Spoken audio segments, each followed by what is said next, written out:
Suspension and transmission issues lead to a new Ford recall and a second one. Ford is recalling 1.2 million 2011 to 2017 Explorer SUVs, mainly in North America, over a rear suspension toe link that can break if the suspension moves a lot, which the company says can limit steering control. One crash reported, no injuries. Ford is also recalling over 123,000 2013 F-150 pickups to stop transmissions from unintentionally downshifting into first gear, where a previous software update didn't work. Jeff Manasso, Fox News. Recapping the close on Wall Street, the Dow down about 44 points, but still over 26K. I'm Lisa Brady. This is Fox News. Security Title is honored to join in sponsoring Ray Gibson on The Point. Half a day. I'm Rita Tidigli of Manila, and this is where I start my day, listening to the voices of our community and sharing thoughts about issues that affect all of us. It all boils down to our people and our land. Ingatan ang iyong tahanan, protect your home. When purchasing or refinancing your home, remember to call the professionals at Security Title, just like you call Ray Gibson in the morning. 2-for-1 dinner time is back at Ruby Tuesday Guam. That's 2 fresh garden bars, 2 tasty entrees, and a sweet dessert to share for just $25.99. 2-for-1 dinner time for limited time at Ruby Tuesday Guam. Let's go for a drive. Let's take a stroll. Let's gallivant. Let's go cruising. We all have different ways to describe how we get up and go in our cars. But whatever you may call it, you can do more of it when you save 6% off your fuel purchases at any Shell station when you use your eligible Bank of Guam Visa and MasterCard credit cards. So stop by any Guam or CNMI Shell station and start saving today. Visit bankofguam.com for more information. Terms and conditions apply. Bank of Guam, the People's Bank. Member FDIC. In illness and in wellness, Calvo's Select Care is health care that is there for you. That's why over 80% of the Guam medical community places their trust and insures with us. We offer our members wellness and fitness programs for a healthier lifestyle and provide a comprehensive medical network on and off island to help members from unexpected illnesses. Contact Calvo's Select Care today for more information.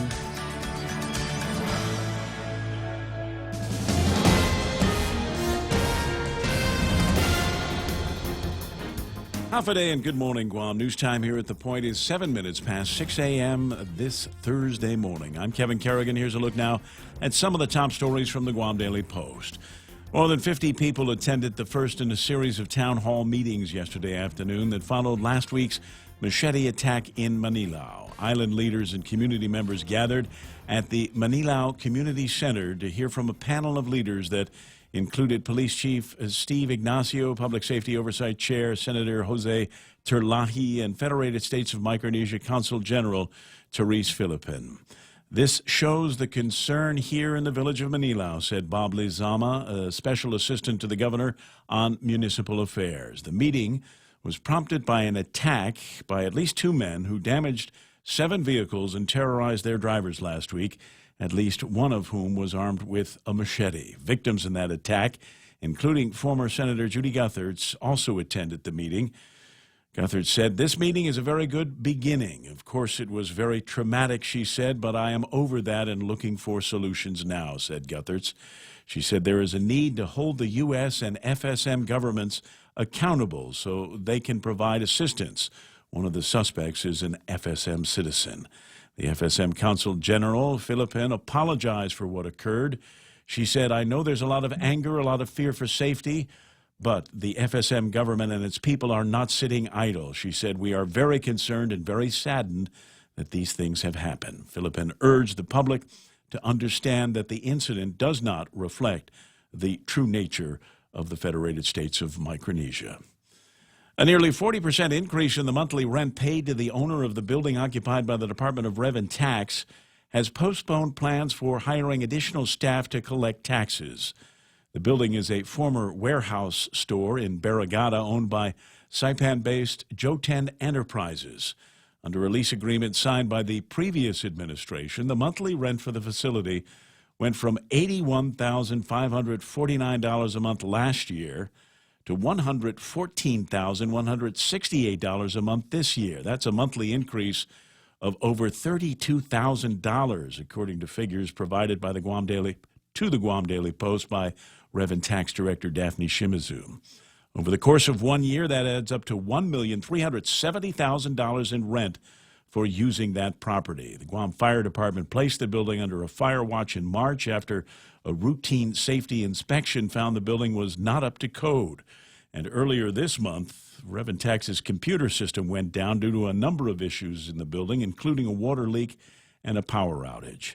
Shimizu spoke about the increased rent during an informational briefing yesterday at the Guam Congress building called by Oversight Chair Senator Sabina Perez. Under questioning from Senator Perez, Shimizu said her department unfortunately was not able to budget for any additional staff in next year's budget because of the rent increase, among other contractual service increases. We'll have more news after this.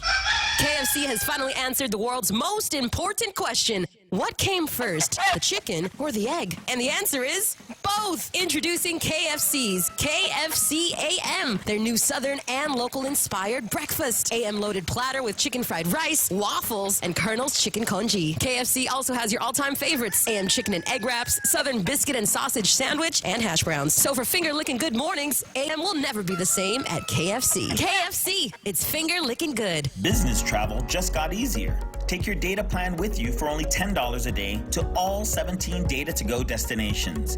Never worry about additional data roaming charges when you go where your business needs you. The US, China, Thailand, and so much more. Have the assurance you need to check emails, surf the web, and stay connected. Call 688-2677 today to make sure your account is Data to Go ready. Docomo Pacific. Better together. 11 minutes past 6 a.m. here at The Point. Local senators who are on a 5-day trip to Taiwan, paid for by the Taiwan government, have not broken the law, according to Chirag Bojwani, the spokesman for Speaker Tina Munya-Barnes. The Speaker and Senators Kelly Marsh, Clint Rogel, and Telo Taitigui left on Sunday for Taiwan. They return tomorrow. They were invited by the Taiwan Ministry of Foreign Affairs, which has paid the airfare and lodging for all but Senator Marsh, whose office says she paid her way with her own funds. Guam law states that elected officials are not supposed to accept gifts exceeding $200, but in response to questions about the legality of the trip paid for by a foreign government, Bojwani in a statement said that the Guam law in question has not been violated. The law does not prohibit receiving travel in excess of $200. He said this is a trip the Taiwan government has extended to Guam officials for many years in order to foster friendship, cultural exchange, and our sister city relationship with the capital city of Taipei in Taiwan, a relationship that was established in 1973. However, former Senator and attorney Bob Klitsky disagrees. He said the senator's actions conflict with Guam law, which includes travel in its definition of gifts. Klitsky, who now hosts the Tall Tales radio program here on The Point, said, if people say there were others who have taken similar trips in the past, it still does not make it right or legal, he said. The Guam Attorney General's office has recently tracked down 80 parents and sent them child support checks totaling nearly $60,000 that have gone unclaimed in some cases for years. It's the start of an effort to clear the backlog of $5 million in unclaimed child support payments that number in the thousands and fill boxes in the Child Support Enforcement Division office. Attorney General Levin Camacho has made it a priority, and he's assigned Deputy Attorney General for Child Support Andrew Perez to lead the effort.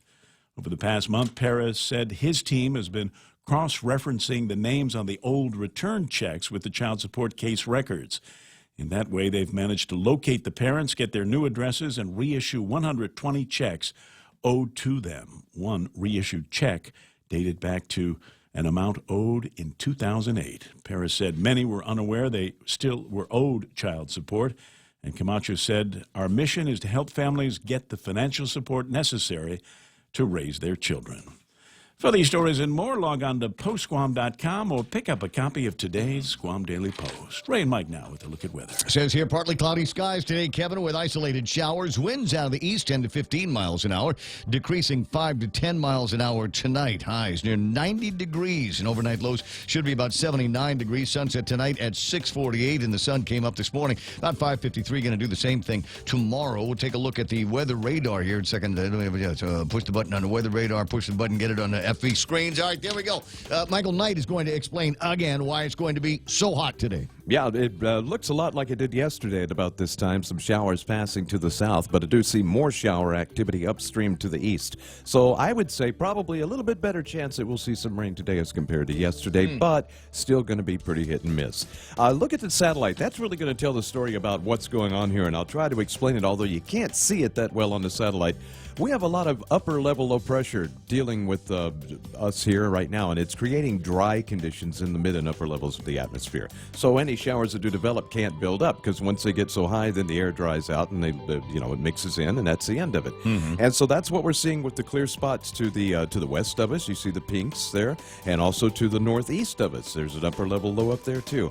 Now they're saying that some of this is going to change over the next couple of days, and in doing so, it might allow some of this blobbage down to the southeast and south to make its way up in here. Yeah, so they're hoping that's what's going to happen, but they're right now just kind of holding their breath. They're not forecasting it to do so, but if it does, they're saying once again, just like we said last week on Thursday, that there may be a chance that showers would increase this weekend. Yeah, into the weekend, and then it'll be grill marks on grill marks. I got you. Quarter after 6 o'clock in the morning. That's News and Weather Together, brought to you by Bank Pacific, where others put branches. They place roots. So what's the deal? Are you still paying for the right to have your checking account at your bank? Well, at Bank Pacific, we think it's our privilege, not our right. That's why we offer My Green Free Checking, where your monthly maintenance checking fees are zero. That's zero. And it comes with a free Visa check card and monthly green e-statements. My Green Free Checking. Bank Pacific today. Because having you as our customer, that's our privilege. Bank Pacific, where others put branches, we place roots. Equal housing lender, member FDIC. Viva Bank Pacific.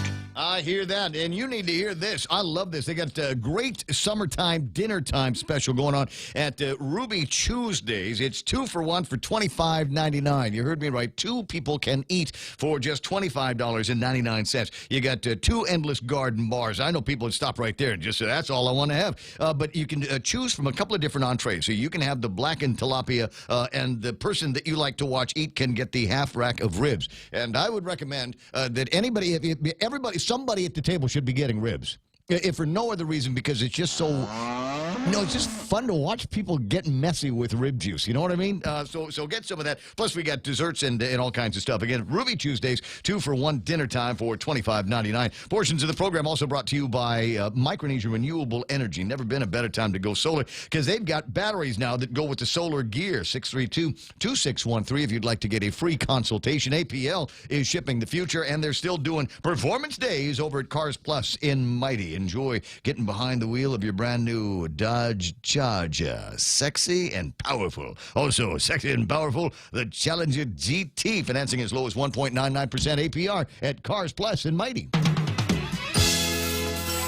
The Ray Gibson Show. Morning talk that matters. Call now, 888-TALK.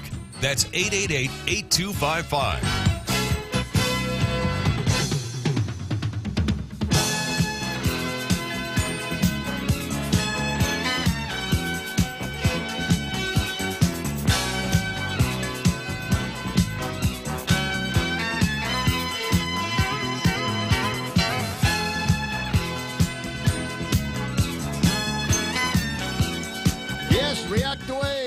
I'm watching on Facebook Live, and I see all the little hearts coming up and thumbs up coming up, and that's nice. I like to see that kind of thing. It's nice to know that you were there and you've got a second to be able to reach over the keyboard and manipulate it. Yes, put the fingers in the keyboard, let it do the talking for you.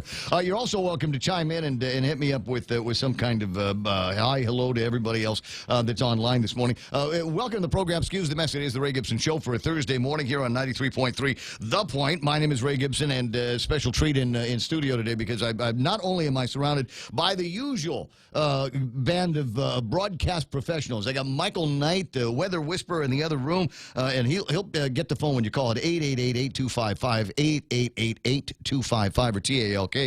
You can also send me a WhatsApp at 988-5874. That's 988-5874. The 5874, if you look at it on the phone, is KUSG. Maybe that's easy for you to remember. I don't know what kind of morning you're having, so just if you're looking, here's what I want you to do. Just send me a picture of something, right?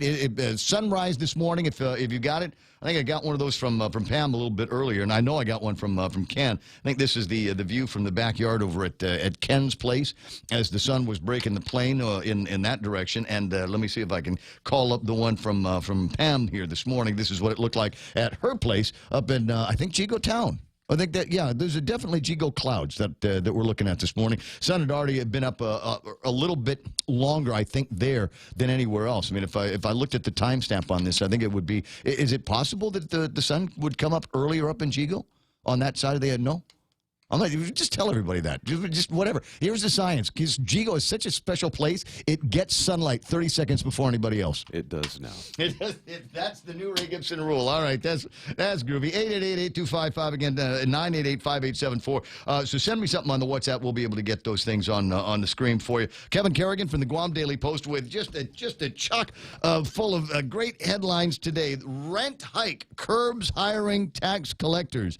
And I'm not a real estate expert. And apparently, maybe nobody in the government of Guam is. They're paying $114,000 for that a month for that building. Outrageous. Unconscionable. Can I use that? That's a BJ word. BJ Cruz likes to use it. I like that. In fact, he uses the word unconscionable in the this is another great story. Public auditor admonished the government of Guam's procurement agency, GSA, Tendang Gibetno, for continuously using emergency procurement for prison meals. And if you read the audit report, apparently there's been an emergency procurement going on there for 3 years. Yep. It's 3 stinking years, and for whatever reason they can't get out from under the emergency, or maybe they just don't want to. Maybe they've just decided that that's the vendor that is always going to be giving the food to the guys over at DepCorp. Why bother going out for some kind of competitive bid? We'll just do it emergency over emergency over emergency. As he says, unconscionable. So now I was going to say that I've also got in the studio Daryl Taggarty, who's going to be sitting here all week next week between 6 and 9. You can split early if you want to, between 6 and 9, and he's going to be taking over the reins of the program while I'm otherwise engaged in activities in Manila. I've got some business to take care of at St. Luke's. They're going to be poking and prodding me for a couple of days out there. It's all my favorite poking and prodding that we're going to be doing, and then a trade show down in Singapore, back to Manila and do some work there with Resorts World Manila because they have got a big deal coming up in August. It's their anniversary, and they want to do a couple of special things with me and The Point. It might also involve some poking and prodding, but I can't. So that's translated as saying you're going to Manila for gambling and booze. Well, you know, we've talked about gambling, Michael. We've talked about gambling. You know, I don't gamble. You know, I don't know. Number one, I don't know how to gamble. I know, and I never believed I had enough money that I could afford to lose. You know, you go, I'm just going to go and I'm going to spend $200 over in the casino or whatever. I'm going, well, $200, it buys a whole lot of beer. That will buy me a whole lot of fun, you know, and drinks and goofing off with my friends, as opposed to just putting it on the table and 20 seconds later it's gone. Right? And I'm not good enough at any of those games. I used to think I was good at blackjack until I played the machines in Vegas. There's enough rolling of dice just in the course of living. Mm-hmm. Yeah. Right? So you're going to Manila and you can roll some dice. Exactly. So in my mind, I think it's just going to be a whole lot easier if we'll leave the gambling to somebody else. Now that's not to say that I won't engage. And if I got to find out if it's the same in Manila as it is in Vegas. In Vegas, you can sit and play the 25-cent poker machines or whatever, the slot machines, blackjack machines, and somebody will bring you a drink about every 20, 25 minutes. Yeah. I think that's the deal. So bring me a drink until every 30 minutes until I pass out, and then every 45 minutes after that, because you know you got to pace yourself. Yeah. So that was that, and so I'm winning money. I'm winning like quarters. I'm winning at $1 at a time or something like that. And the lady keeps bringing me booze, and I'm thinking this might be the way I stay ahead of the house on this one. I'm just a low stakes gambler, but they're bringing me free beer. So I was actually in heaven for that. Anyway, so Daryl's going to be here, and he's going to be observing and maybe even chiming in from time to time on some of what I consider to be the very, very interesting topics. Is this Adonis Mendiola? Yes, it is. Adonis has sent me a picture of what it looked like at last night's town hall And it looks like we got members of the Guam Police Department in there. We got a couple of little kids running around. And wow, tens of people showed up for. Look, I knew it wasn't going to be a big deal. I'm glad that there were folks that went down there, and I'm glad that they've done again what what the response has always been in the past. And let's get the community leaders together, and let's get the church leaders together, and let's get all of the politicians together, and it's none of that has ever worked before. We still run into problems with guys out there that have no respect for the island and no respect for the people that live here and no respect for themselves, and they act out the way they do. And you can get all of those people in there in one room, and they can have just the most brilliant and most spectacular and most soaring Obama, Clinton-like speeches about how we are going to get ourselves out from under this. But the thugs aren't there. You look at the picture. Look at the people behind you, Adonis. The machete attacking, wielding guys are not in that group. They need to be in there. They need to be in there, and they need to be in there in handcuffs so that we can show to the community that we're taking this very, very seriously. That's just where I am on it. But we've got all kinds of time to riff all morning long. 6:25, we've got to take care of this part. Sometimes you want to go where everybody knows your name, and they're always glad you came. You want to be where you can see troubles are all the same. You want to be where everybody knows your name. Do they still remember me at Cafe Havana? We'll find out. 6:25 in the morning, 888-8255. And on the Facebook Live, first guys that jumped in, I got James Howard, who's been scoring big lately. Al Bautista is there. John Ray Taitano comes in number 3rd. And Ishmael at 4, who claims it wasn't his fault. He was busy making the coffee. And they simply took advantage of him not paying attention to the Facebook feed while he was drilling the coffee. And that's why he did not come in first. Tony and Annette and Pico. Yeah, oh my God. Tell it to the judge. Why did you attack so-and-so with your machete, Ismail? Because I hadn't had my coffee yet. I was distracted. What can I do? Tony and Annette and Pinko are there. Juanita Machi, I see Dave Torrey. Nice to see Lily and Cruz on online so early. Johnson Nicholas. And as I said, Adonis Mendiola is there. Adonis, you're welcome to call in and give me your word picture, if you will, of what it was like yesterday. A bunch of names that I have passed now because everybody is chiming in on one thing or another. I got Gwen Taminglu on there. I see Felix Regis, Bob and Connie Bartonico. Go Seniors. Hey, Bob, you got a place for me this weekend because I'm not going to be able to make any of the races, so you got to represent Seniors this weekend, bro. Rita Camacho Hugo is there. Rudy Magallanes. Dude, are you still in Manila? We should meet up.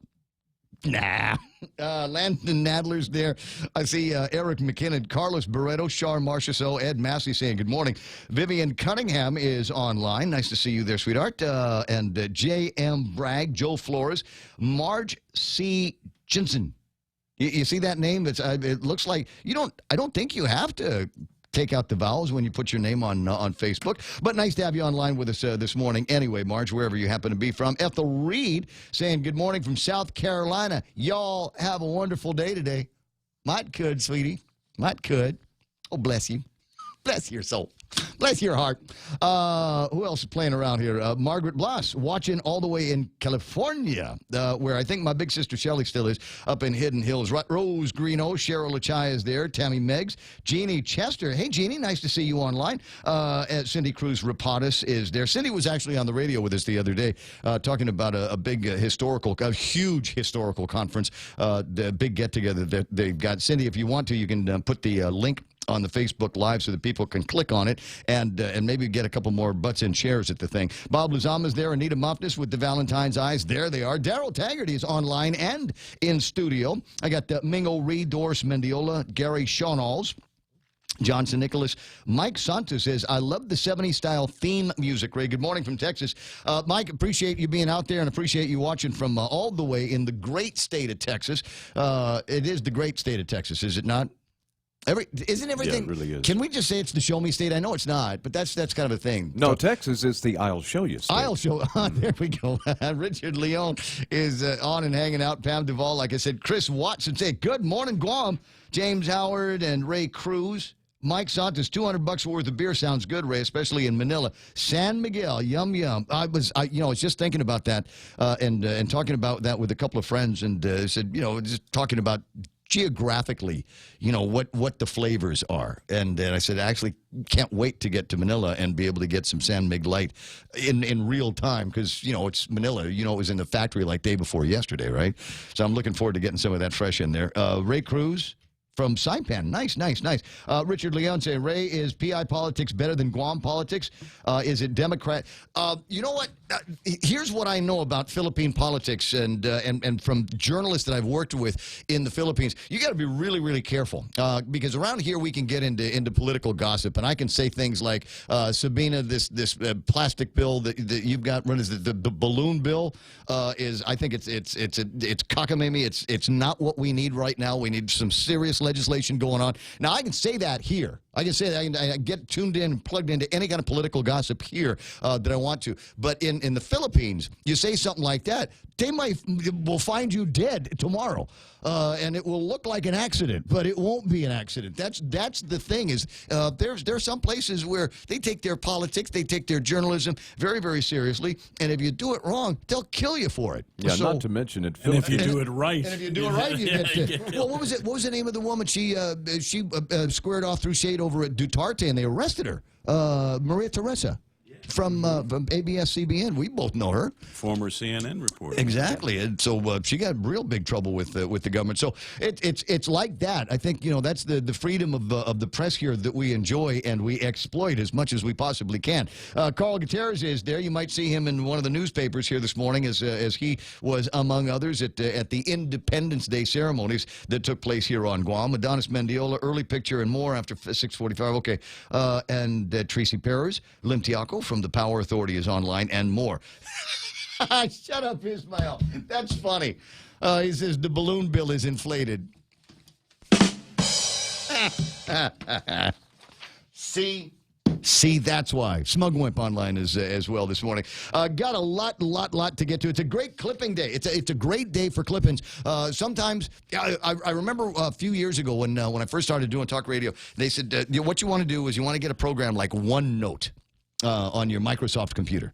You take OneNote, and then you get on your phone, and then what you do is you take a picture of something, and then it's on the phone, then it's on the computer, and you can refer to it. You'll never, ever have to clip anything out of a newspaper or a magazine for as long as you live because you've got significant technology at your side. You know what? Too hard to work. Scissors, easy. So today, it's a good day for clipping. There's a bunch of great stories and ads and notices in the newspapers in the last couple of days that I'll share with you as the program moves on. But I got to move the program on. Headlines now from the Guam Daily Post. Here is Kevin Kerrigan. Half a day and good morning, Guam. In the headlines from the Guam Daily Post this morning, the attorney for 24-year-old Marlene Risa Yuli entered a plea of not guilty in Superior Court yesterday. Yuli is charged with vehicular homicide and the death of 4-year-old Jericho Zion David. About a half dozen family members and friends of the dead boy sat in the courtroom behind Yuli yesterday as she sat quietly without comment during her court appearance. On May 7th, according to the magistrate complaint, Yuli was backing out of the driveway of a home across from the young boy's home. According to the magistrate complaint, she got distracted, felt the car hit a bump, stopped, and saw that she'd run over the 4-year-old toddler. Yuli has been on supervised release since her arrest on May 28th. Her next court date is July 9th before Superior Court Judge Maria Senzon.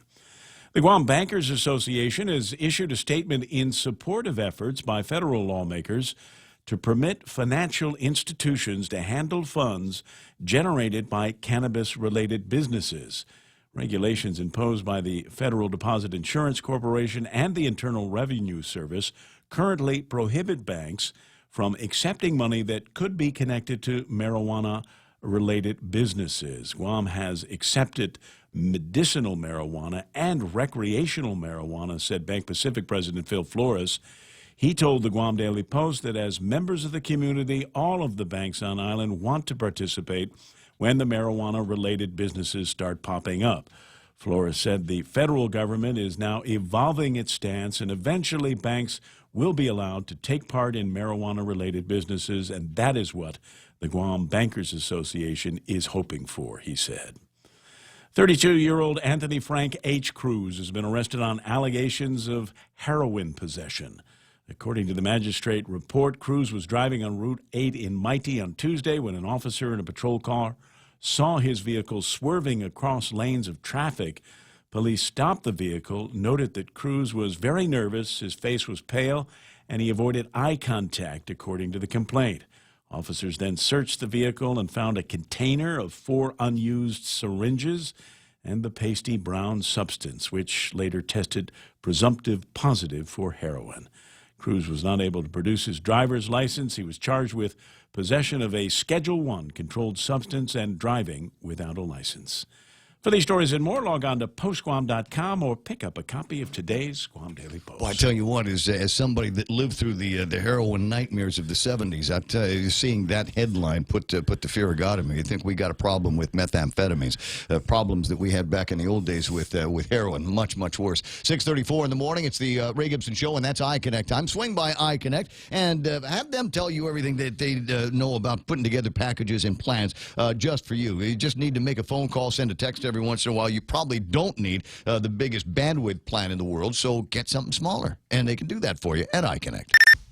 Family Finance has been serving the people of Guam since 1959, and they'll continue to be there for you in the years to come. Whether you're looking to get a personal loan for that summer vacation or paying off those long overdue bills, Family Finance has got you covered. Apply for a personal loan from $1,000 up to $3,600 by calling Family Finance in Agutya at 475-4545, Upper Tumon at 647-5626, or in Dededo, 633-4473. Family Finance, serving the people of Guam since 1959. Celebrate the special men in your life. Take them to Wendy's. They've got the Made to Crave menu there. Popcorn.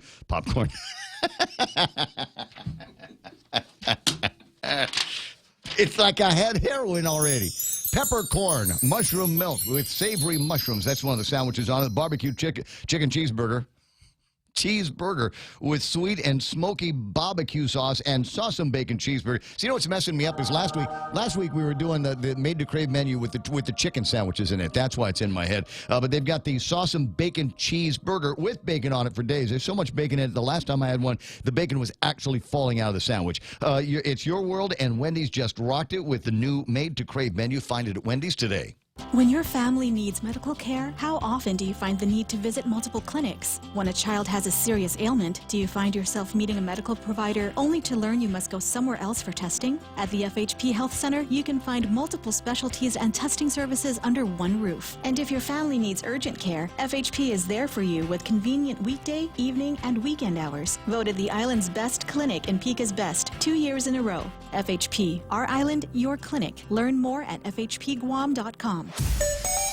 Oh, it's not so bad. Taking a look at the traffic gizmo here this morning is looking at people trying to get out of the northern end of Guam. A little bit of a slowdown getting into Anderson Air Force Base, which is unusual for this time of day. But looking at north and southbound traffic, Marine Corps Drive all the way into Dededo shouldn't be too much of a problem. In fact, a little bit busier over by the airport. If you are headed northbound towards the airport from around Home Depot, expect some delays at that intersection. When you get to the intersection where the car rental place is and the other side of the airport, might be a little bit of congestion through there as well. Maybe a bunch of new tourist drivers getting their first time on Guam's roads. How about that?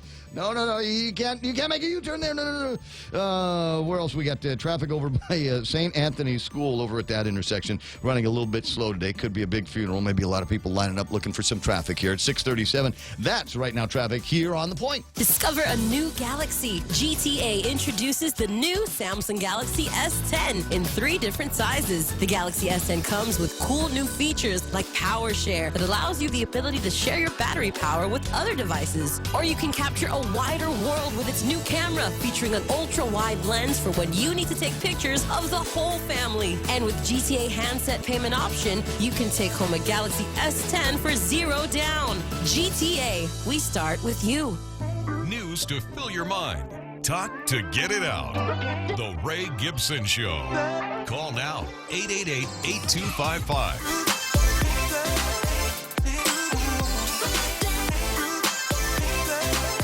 I See my friends, they're online again. Heather Perez, Nita Santos, Melissa Salas Akimoto is online.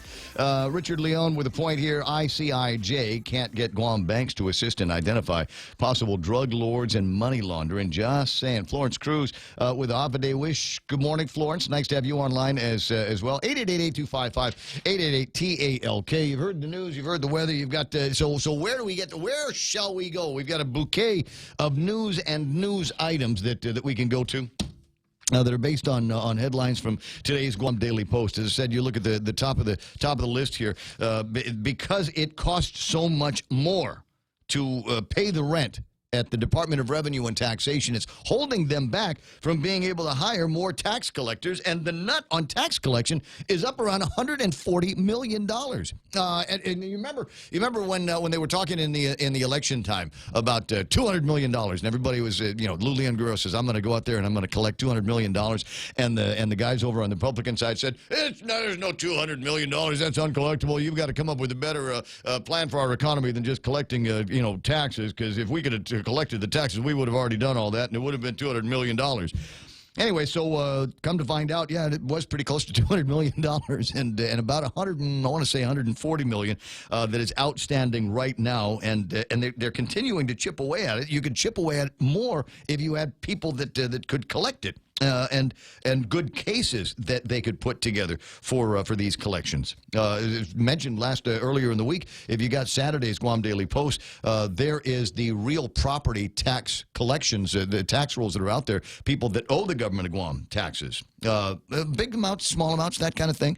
But they've got to put the notice out that they're going to start coming after people for not paying their taxes. So you got that. There's a couple of other issues. They've used the word exacerbate in one of the stories, talking about one of the other reasons why they're having a staffing issue over at the Department of Revenue and Tax is because there is a requirement and the casino laws to have employees of the Department of Revenue and Taxation online and in the mix over at the carnival for every hour that it is in operations, which is time that they're obviously not going to be working at DRT. Buddy of mine, gambling friend of mine, just a real gambling fan. It surprises me he has any money at all. But he was telling me yesterday that he actually checked, and sure enough, everywhere you go, Games of Chance, in the casino booth, the House of Cards, you will find employees of the Department of Revenue and Taxation. The question I have is, I thought the vendors were paying for that. Other the vendors were that was part of the deal was you're going to sign up for vending and we're going to have rev and tax people there, and you're going to pay their salary. That's going to come out from somewhere in your salary. That's what was my understanding. But winners have to pay their taxes as well. Oh, winners got to pay their taxes and declare losses. More what DRT's for. But my point is the DRT agents are there for a number of reasons. Number one, to make sure that people under the age of 21 aren't gambling. But the other part of it is, they need to see to the tax collections, the money that goes back and forth and all the reporting. But my understanding was their salaries were supposed to have been paid for by the vendors that signed up. But they're not working at DRT. They're working at the carnival. So they're working on behalf of these guys. Just wherever they're going to go. My point is they're employees of the government of Guam, and the government ought to be paying, the taxpayers ought to be paying for them to surveil these vendors. The vendors should pay for the privilege. Yes, but it also means we have less people collecting taxes. Oh, yeah. That's the point of the exacerbation. Spending the month at the carnival. Yes, and that was part of the point originally. That's why it's exacerbated. They've got issues with tax collectors, and because there's people over there. But again, those funds should have been paid for by vendors. That's my whole point. 6:42 in the morning. Here come the judge. Good morning, Your Honor. Mr. Bob Klitsky's on the radio. Good morning, Ray. How you doing there? Really good. I'm glad to hear that. I've been otherwise occupied, and I did not hear you take apart the idea that it's nice that the government of Taiwan wanted to pay for airplane rides and accommodations for among our elected officials, our elected representatives, but looks like that, based on your legal interpretation, that's against the law. Well, we do have our Chapter 15 of Title IV that deals with ethics. No one has paid much attention to it for quite some time because the Ethics Committee was never impaneled, but the standards and a lot of the other parts of the statute have been effective since it was passed into law. Wait. I'm just curious. How long has this ethics panel existed, and how long has it been since there have not been anybody on the board on that ethics commission?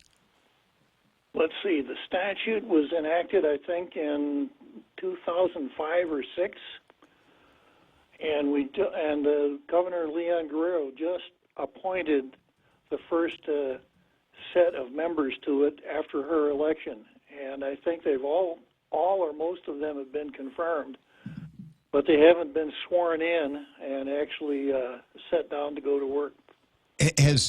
Was there ever a seated ethics commission in the past? No. That's the point I'm trying to get to. We're dealing with something that is completely brand new. It was one of those, I can see it now, one of those real feel-good pieces coming out of a legislature once upon a time, and this will solve all of our problems and root out corruption, the seed of greed and corruption on Guam by making sure that we've got an ethics commission to look after all of these things, but nobody ever told anybody to sit down on it. No governor ever appointed until Governor Leon Guerrero came along. Well, how about that? Well, my life is better already.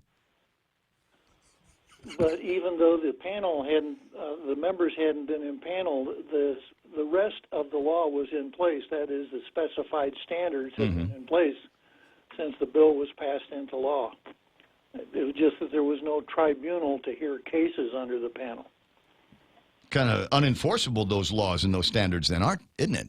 Yeah, well, with no enforcing panel, the standards were there, but it's kind of like the tree falling in the forest, you know. Mm-hmm. So we've got now what you believe is an obvious violation here of these ethical standards. What happens? Well, a person can make let's assume that the commission is actually sworn in, elects its chairman, etc. A person can make a complaint to the commission, or 5 of the 7 members themselves can initiate a complaint.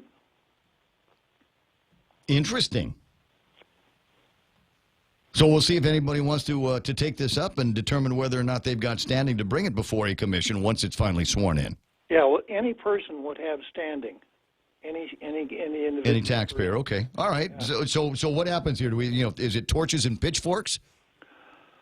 If the commission finds against someone, then it notifies the agency from which that employee or where that employee works, and that employee can, that agency can suspend, terminate, put on probation, etc. Or the agency, pursuant to the personnel rules, can do the same thing. And if the commission finds that there was a criminal violation, it would forward that matter to the Attorney General. Okay.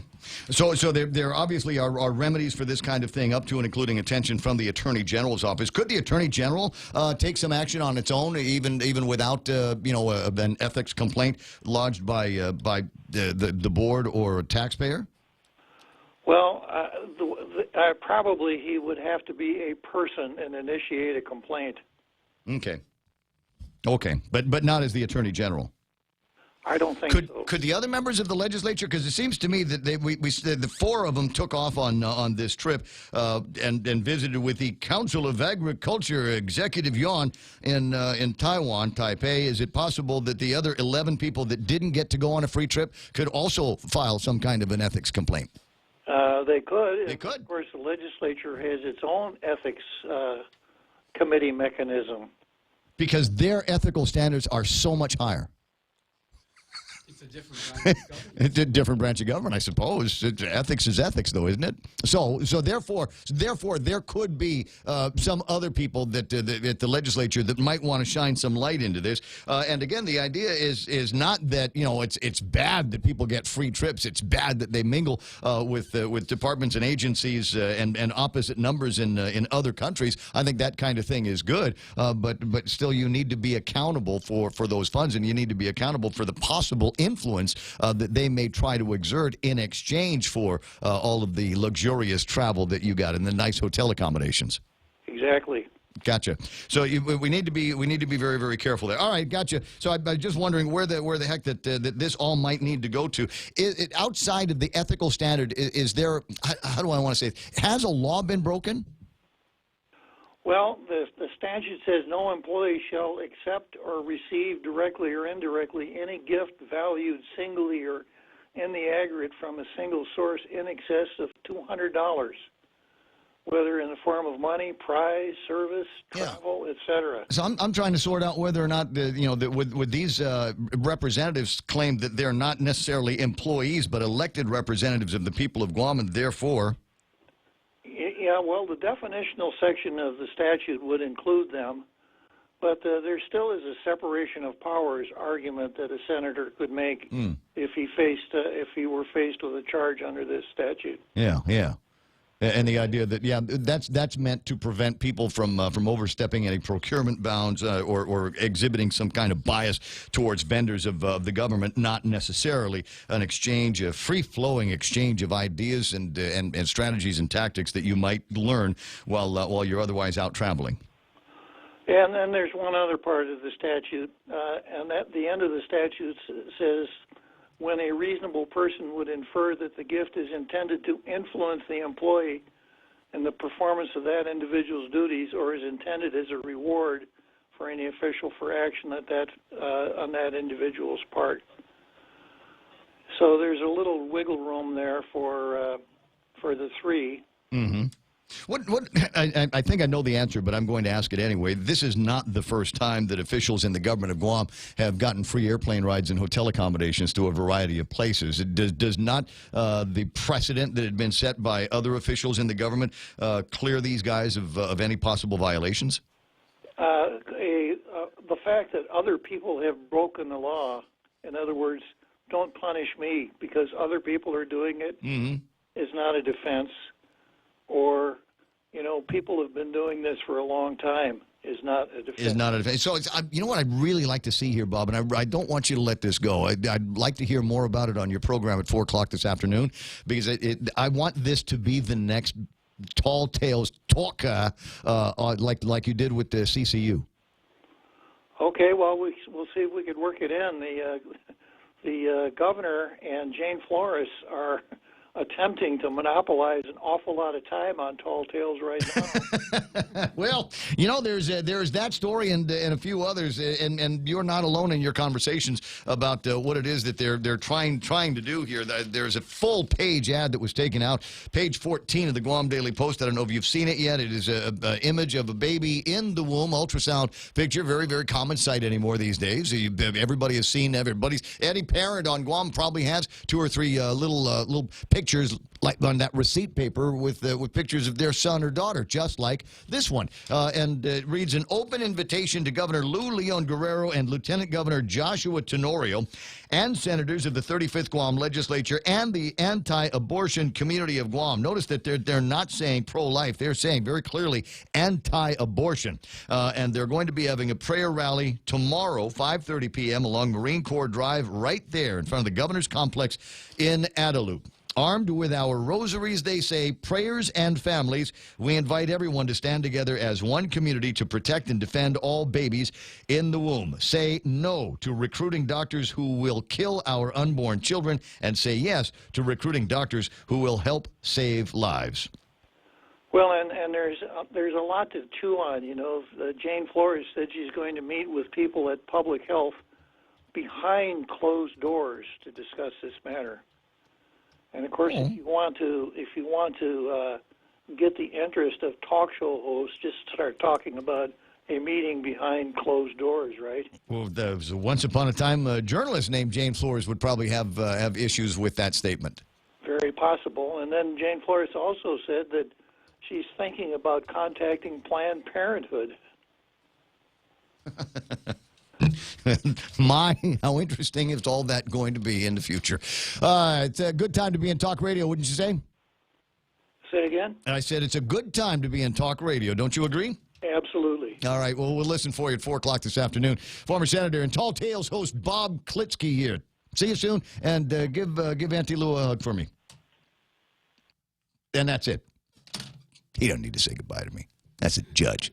He just, did you say this is a silent goodbye? Just gavelled me out. See you, buddy. 6:53 in the morning. What are you doing there, Mike? I see you waving at something. I'm not sure what it is that you're waving about. Don't worry, I got plenty of stuff to get to. So you get that story. Hey, look, we're not the only ones that are talking about it. You see that? Here's another picture on the screen. I'm going to put this picture on the screen here so you can see it. No, you can't because I got Darrell Taggarty's faces in the way. But anyway, it's a picture of our 4 senators. I got Clint and Kelly and Speaker Tina Rose and Tello. I got these guys that are over hanging out with the Chinese in Taiwan at this.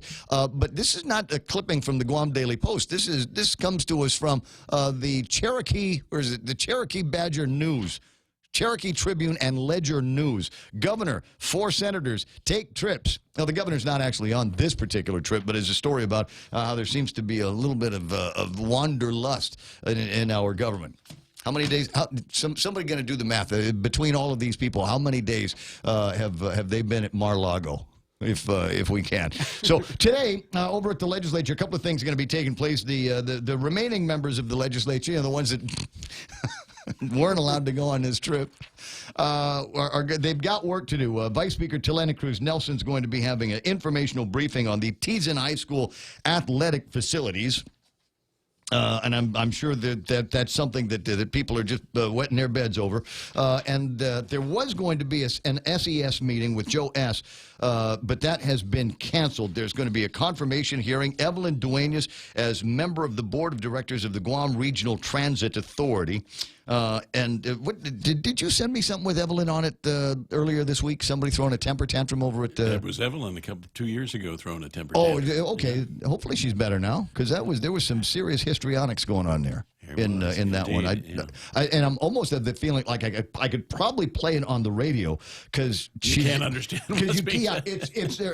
She's just incoherent in this deal that she's doing with the board. And there's a story, I don't know, they kicked her off the bus or something like that because she'd thrown a fit or a temper tantrum with the driver, etc. And then they went to the board and was appealing on her behalf and lost her cool there. At any rate, so there's a confirmation going to be taking place for her today over at the legislature. And then at 5 o'clock, and this is going to be the very, very interesting thing. At 5 o'clock this afternoon, there is going to be a joint roundtable hearing. Pito Turlai and Vice Speaker Telena Cruz Nelson are going to be having a joint round. You know what they're going to talk about?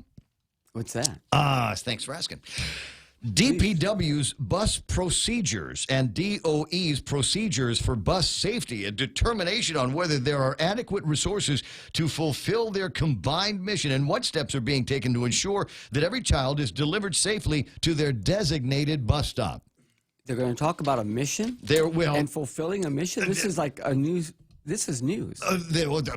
Based on news that we had a couple of weeks ago, last day of school or something like that for a couple of kids, 9 and 10, I think they were, and they got on the wrong bus and alerted the driver the fact that, hey, we got off on the wrong bus, and the driver said, get out, go, and Route 15 is nowhere near where we're supposed to be, and the driver left them out there. So, but what will be interesting is not that they're having this informational, and they've waited the requisite amount of time so it doesn't look like a knee-jerk reaction from the legislature, but they're now going to be following up on, I assume, DOE and DPW's investigation on what happened specifically with these kids and what steps are being put in place to make sure that it never ever happens again.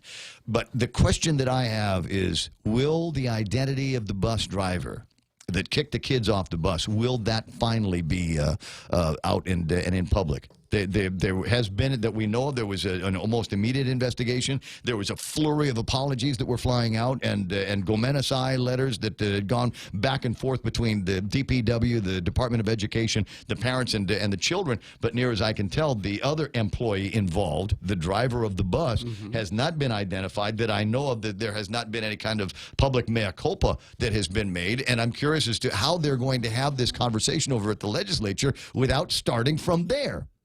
Is the employee responsible for what he's doing to fulfill the mission? Or is it just supposed to be there to be fulfilling his duties as a driver of bus. That was what I did. I came to work to drive the bus. I didn't come here to make any hard decisions. If you're on the wrong bus, that's your problem. Get out, because I've got other children that I need to make sure that they safely get to their destinations. There's already a protocol in place for exactly that. There are things that the driver was supposed to do with those two kids, other than put them out on the street on Route 15, where fortunately they were attended to by Good Samaritans. But as anybody else knows, given the kind of crime that we've got here these days and the kind of crimes against children that are being perpetrated by some of the jerks around here, they're lucky they got caught. They were seen by Good Samaritans, as opposed to the other group that seems to be roaming the streets freely these days. So I'm curious as to how they're going to get through this without at least identifying the driver.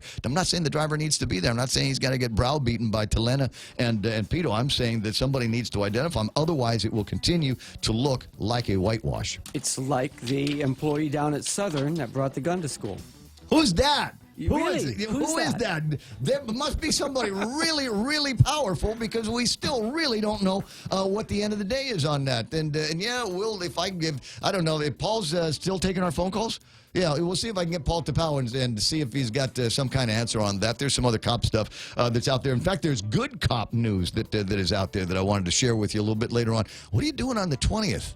I'm not going to be here. You know what? You should go on my behalf to the ribbon cutting of the new precinct. We'll talk about that in the next hour of the program, because I think it's newsy. 7 o'clock in the morning, we're KUSG Aganya. Stand by for Fox News Live. On the other side of that, Kevin Kerrigan with a look at all the big stories in today's Guam Daily Post. Stick around, Brown.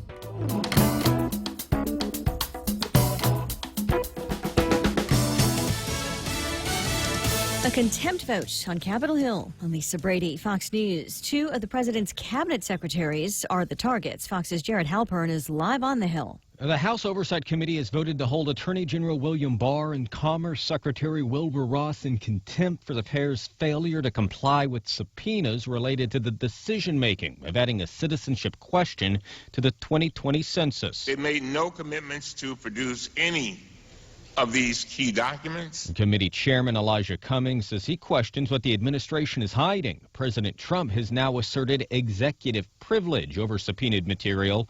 Republicans say the contempt vote was premature ahead of a Supreme Court ruling expected later this month on the citizenship question. Lisa. Thanks, Jared. Earlier today, President Trump calling the fight over the census ridiculous. I think when a census goes out, you should find out whether or not, and you have the right to ask whether or not somebody is a citizen of the United States. Speaking during meetings with the president of Poland, which is agreeing to pay for the projects needed to have 1,000 more U.S. troops there. A former sailing coach becomes the first person sentenced in the college admissions cheating scandal. Fox's Gernal Scott has this live. Lisa, John Vandermoor was given 1 day in prison for his role in the scandal that saw people buying their kids into top schools. His sentence also requires 2 years supervised release and a $10,000 fine.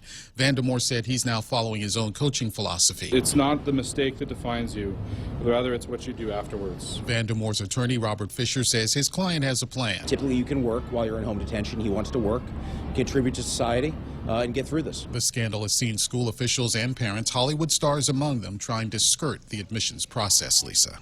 Thanks, Gernal. On Wall Street, back-to-back losses. The Dow down 44 points on the day, but oil prices dropping below $52 a barrel. This is Fox News. When it comes to power and performance, nothing compares to Dodge. And right now at Cars Plus in Mighty, you can save thousands on many Dodge vehicles in stock during our Dodge Performance Days. Like a new 2019 Grand Caravan SE, save $4,250, or save $6,150 on a new Durango SXT. Looking for more power? Take home a new Charger SXT Plus today for only $37,689, or save over $7,000 on a new Challenger GT. Get more power and performance at Cars Plus in Mighty during Dodge Performance Days. Cars Plus, driven by you. We know too well the inconvenience of not having power after a storm. You worry about food in the freezer going bad. Nights get hot. It's hard finding comfort when going to sleep. These are realities. But with solar and battery storage from Micronesia Renewable Energy, these realities can be a thing of the past. The solar works during the day and the batteries power your home at night. Call 632-2613 to see how solar plus battery storage can make life a little more convenient. MRE, the smarter choice. Democratic Socialism 101 from Senator and presidential hopeful Bernie Sanders giving a speech at George Washington University today, a mixture of students and other voters in the crowd. Sanders told them he believes economic rights are human rights, and he believes the government should guarantee to every American as much education as they need to succeed, a good job with a living wage, affordable housing, clean environment, and a secure retirement. That is the difference between Donald Trump and me. He believes in corporate socialism for the rich and powerful. I believe in a democratic socialism that works for the working families. Sanders says he isn't afraid of attacks from Republicans or even moderates in his own party who aren't ready for a democratic socialist agenda. Fox Business Network's Hillary Vaughn. Sanders is running second in many early polls behind former Vice President Joe Biden for the Democratic nomination. The chief prosecutor in the Dominican Republic just announcing that a total of 5 people are now detained in the shooting of former Red Sox star David Ortiz. Initially, Eddie Feliz Garcia was arrested. He's the man subdued and beaten by witnesses to the shooting. He's accused of driving the motorcycle that carried the suspected shooter. In the DR, legally, an accomplice is essentially the same as the person who pulls the trigger, so to speak.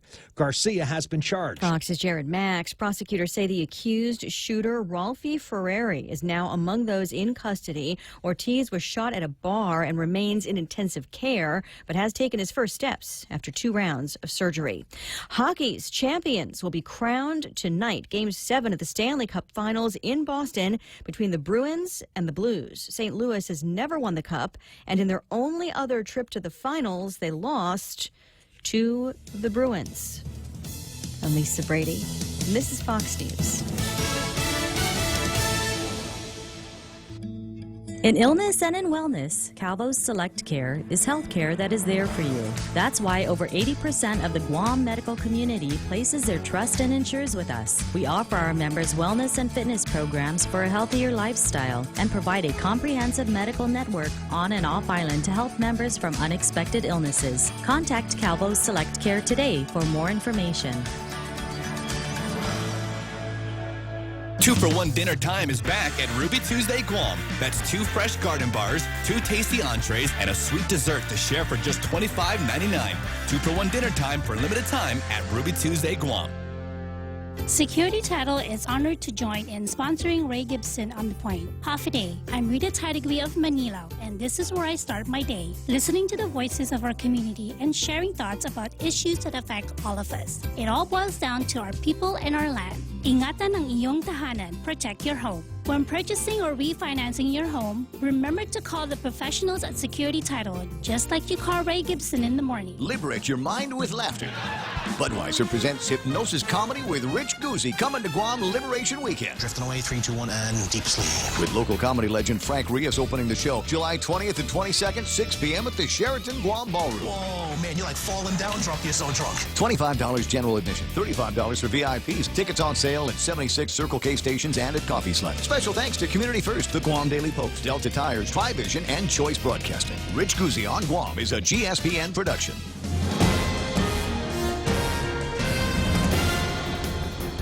Half a day and good morning, Guam. News time here at The Point is 7 minutes past 7 a.m. this Thursday morning. I'm Kevin Kerrigan. Here's a look now at some of the top stories from the Guam Daily Post. A nearly 40% increase in the monthly rent paid to the owner of the building occupied by the Department of Revenue and Taxation has postponed plans for hiring additional staff for tax collections. The building is a former warehouse store owned in Barrigado, owned by Saipan-based Joten Enterprises. Under a lease agreement signed by the previous administration, the monthly rent for the facility went from $81,549 a month last year to $114,168 a month this year. That's a monthly increase of over $32,000. According to figures provided by the Guam Daily Post by Revenue Tax Director Daphne Shimizu. Over the course of 1 year, that adds up to $1,370,000 in rent for the use of that property. The Guam Fire Department placed the building under a fire watch in March after a routine safety inspection found the building was not up to fire code. The fire watch was still in effect as of yesterday. Earlier this month, the Revenue Tax's computer system went down due to a number of issues at the building, including a water leak and a power outage. Shimizu spoke about the increased rent during an informational briefing yesterday at the Guam Congress building called by Oversight Chair Senator Sabina Perez. Under questioning from Perez, Shimizu said her department, unfortunately, was not able to budget for any additional staff in next year's budget because of the rent increase, among other contractual service increases. More than 50 people attended the first in a series of town hall meetings yesterday afternoon that followed last week's machete attack in Manilao. Island leaders and community members gathered at the Manilao Community Center to hear from a panel of leaders that included Police Chief Steve Ignacio, Public Safety Oversight Chair Senator Jose Terlahi, and Federated States of Micronesia Consul General Therese Philippin. This shows the concern here in the village of Manilao, said Bob Lazama, Special Assistant to the Governor on Municipal Affairs. The meeting was prompted by the attack of at least 2 men who damaged 7 vehicles and terrorized their drivers last week, at least one of whom was armed with a machete. Victims in that attack, including former Senator Judy Gutherts, also attended the meeting yesterday. This meeting is a very good beginning, said Gutherts. Of course, it was very traumatic, she said, but I am over that and looking for solutions now. Gutherts said there is a need to hold the U.S. and FSM governments accountable so they would provide assistance. One of the suspects is an FSM citizen. FSM Consul General Philippine apologized for what occurred last week. She said, I know there is a lot of anger, a lot of fear for safety, but the FSM government and its people are not sitting idle. We are very concerned and very saddened these things have happened, she said. Philippine urged the public, however, to understand the incident does not reflect the true nature of people in the FSM. We'll have more news after this. Hey, it's Mom. Somebody forgot to thaw the chicken, so meet us at Chili's for 2 for $25. Oh, and congratulate your sister for making the basketball team. She's thrilled. Love you. See you at Chili's. Enjoy 2 full meal combos for $25. An appetizer, 2 mouth-watering entrees like our crispy chicken breast, smoked barbecue quarter leg, or smoked jalapeno cheddar sausage. Served with corn on the cob and french fries. 2 bold combos for $25. A full-on meal deal available nightly for a limited time. Together, we Chili's. We have some really great home loan programs, but did you know we have great business loans too? Every day we're working with companies to purchase equipment, to buy or build properties, or make tenant improvements. We offer letters of credit, working capital, and term loans, and we make all of our credit decisions here. Commercial loans, commercial banking from Bank Pacific. Bank Pacific, where others put branches, we place roots. Equal housing lender, member FDIC. Viva Bank Pacific. 11 minutes past 7 a.m. here at The Point. The Supreme Court of Guam yesterday ruled in favor of the Guam International Airport Authority's bid to keep confidential the transcript of a closed-door meeting held by the agency's board last year. DFS Guam sought the release of that transcript in its ongoing legal battle with the airport authority over the lucrative duty-free concession contract, which was awarded to rival Lotte Duty Free Guam. DFS attorney Joyce Tang has previously stated that during the April 26, 2018 executive session, the airport board discussed in secret GIAA's agreement with Lotte Duty Free, which, she said, resulted in an unnecessary giveaway of several $1 million to Lotte to the substantial detriment of the people of Guam, said Tang. However, airport attorney Genevieve Rupadas has argued that the April 26 executive session transcript is not subject to the Sunshine Act since it involves privileged conversations between the board and its legal counsel regarding the pending litigation with DFS. In its decision yesterday, the Supreme Court of Guam agreed with the airport's position that the Sunshine Act permits the airport authority to withhold the executive session transcript from disclosure until the litigation between GIAA and DFS has concluded. 32-year-old Anthony Frank H. Cruz has been arrested on allegations of possessing heroin. According to the magistrate report, Cruz was driving on Route 8 in Mighty on Tuesday when an officer in a patrol car saw his vehicle swerving across lanes of traffic. Police stopped the vehicle, noted that Cruz was very nervous, his face was pale, and he avoided eye contact, according to the complaint. Officers searched the car and found a container of 4 unused syringes and the pasty brown substance, which later tested positive for heroin. Cruz was not able to produce his driver's license. He was charged with possession of a Schedule I controlled substance and driving without a license. For these stories and more, log on to postguam.com or pick up a copy of today's Guam Daily Post. Ray and Mike now with some weather. It says here, partly cloudy skies in today's forecast. Isolated showers as well. East winds 10 to 15 miles an hour. Decreasing 5 to 10 this evening.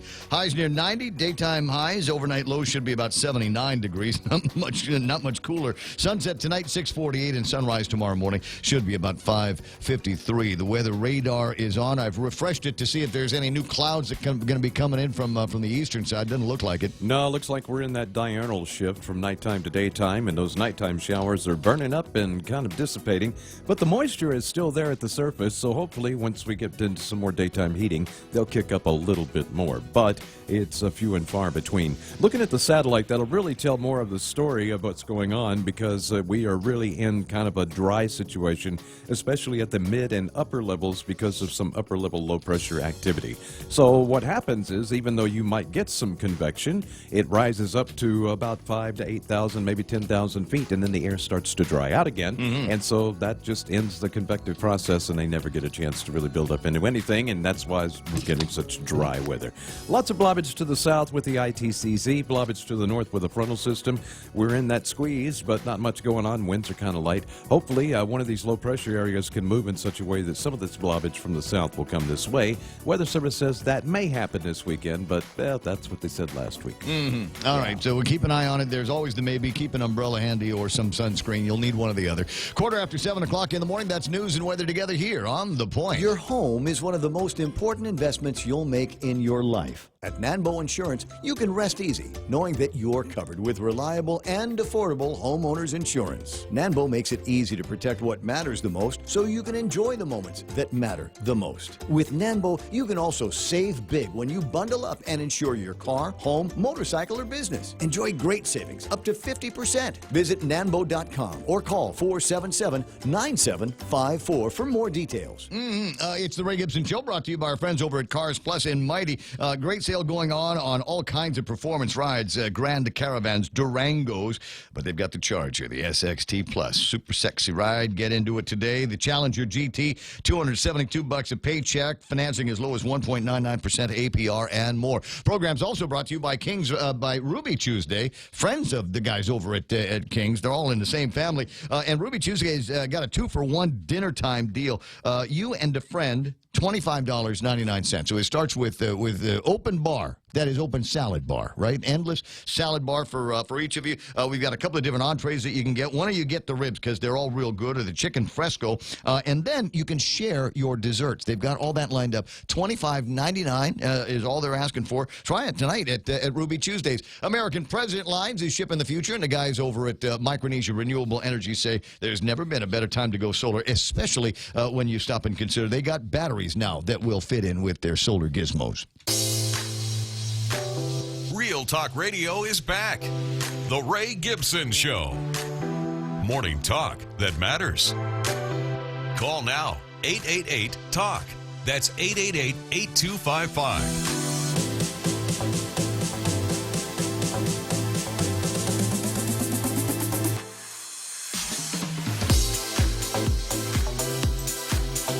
Anybody around here know anything about real estate? I mean, that's a big question in my head here. My friend Daphne Shimizu is the director of the Department of Revenue and Taxation. Before anything else needs to get taken care of, she got to write a check every month for about $114,000 for the rent on that building. And I'm not an expert, but to me that it feels high. Right? Remember the Or More bill?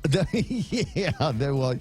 That's exactly what happened. You know, I wonder if. That's exactly what happened. Well, I mean, that's why, because it wasn't budgeted in, and now they passed the new tax with the Or More bill. So Joe and 10 kicked up the price. And easily that building's, worth a couple of million, maybe $3. So that number Makes perfect Funeral sense. parlor right across the street. You got Vinny's down the street. And it's a great place for drug busts. It certainly is. Well, it's a good place. There's supposed to be a really good hot dog place there as well. But it's $114,000 a month for the rent over at DRT. And there might be a business opportunity for somebody out there. As you know, we're in the businessy portion of the program. We'll take a look at the markets in just a second. But maybe if you're in the real estate game, maybe if you've got a piece of property that could be used for similar purposes, maybe already built or could be built to suit, might be a good time to go in there and see if we can get some renegotiations going on with the holders of that particular lease there. I think, what do you got to do? Beat $114,000 a month? My guess is that there might be some guys out there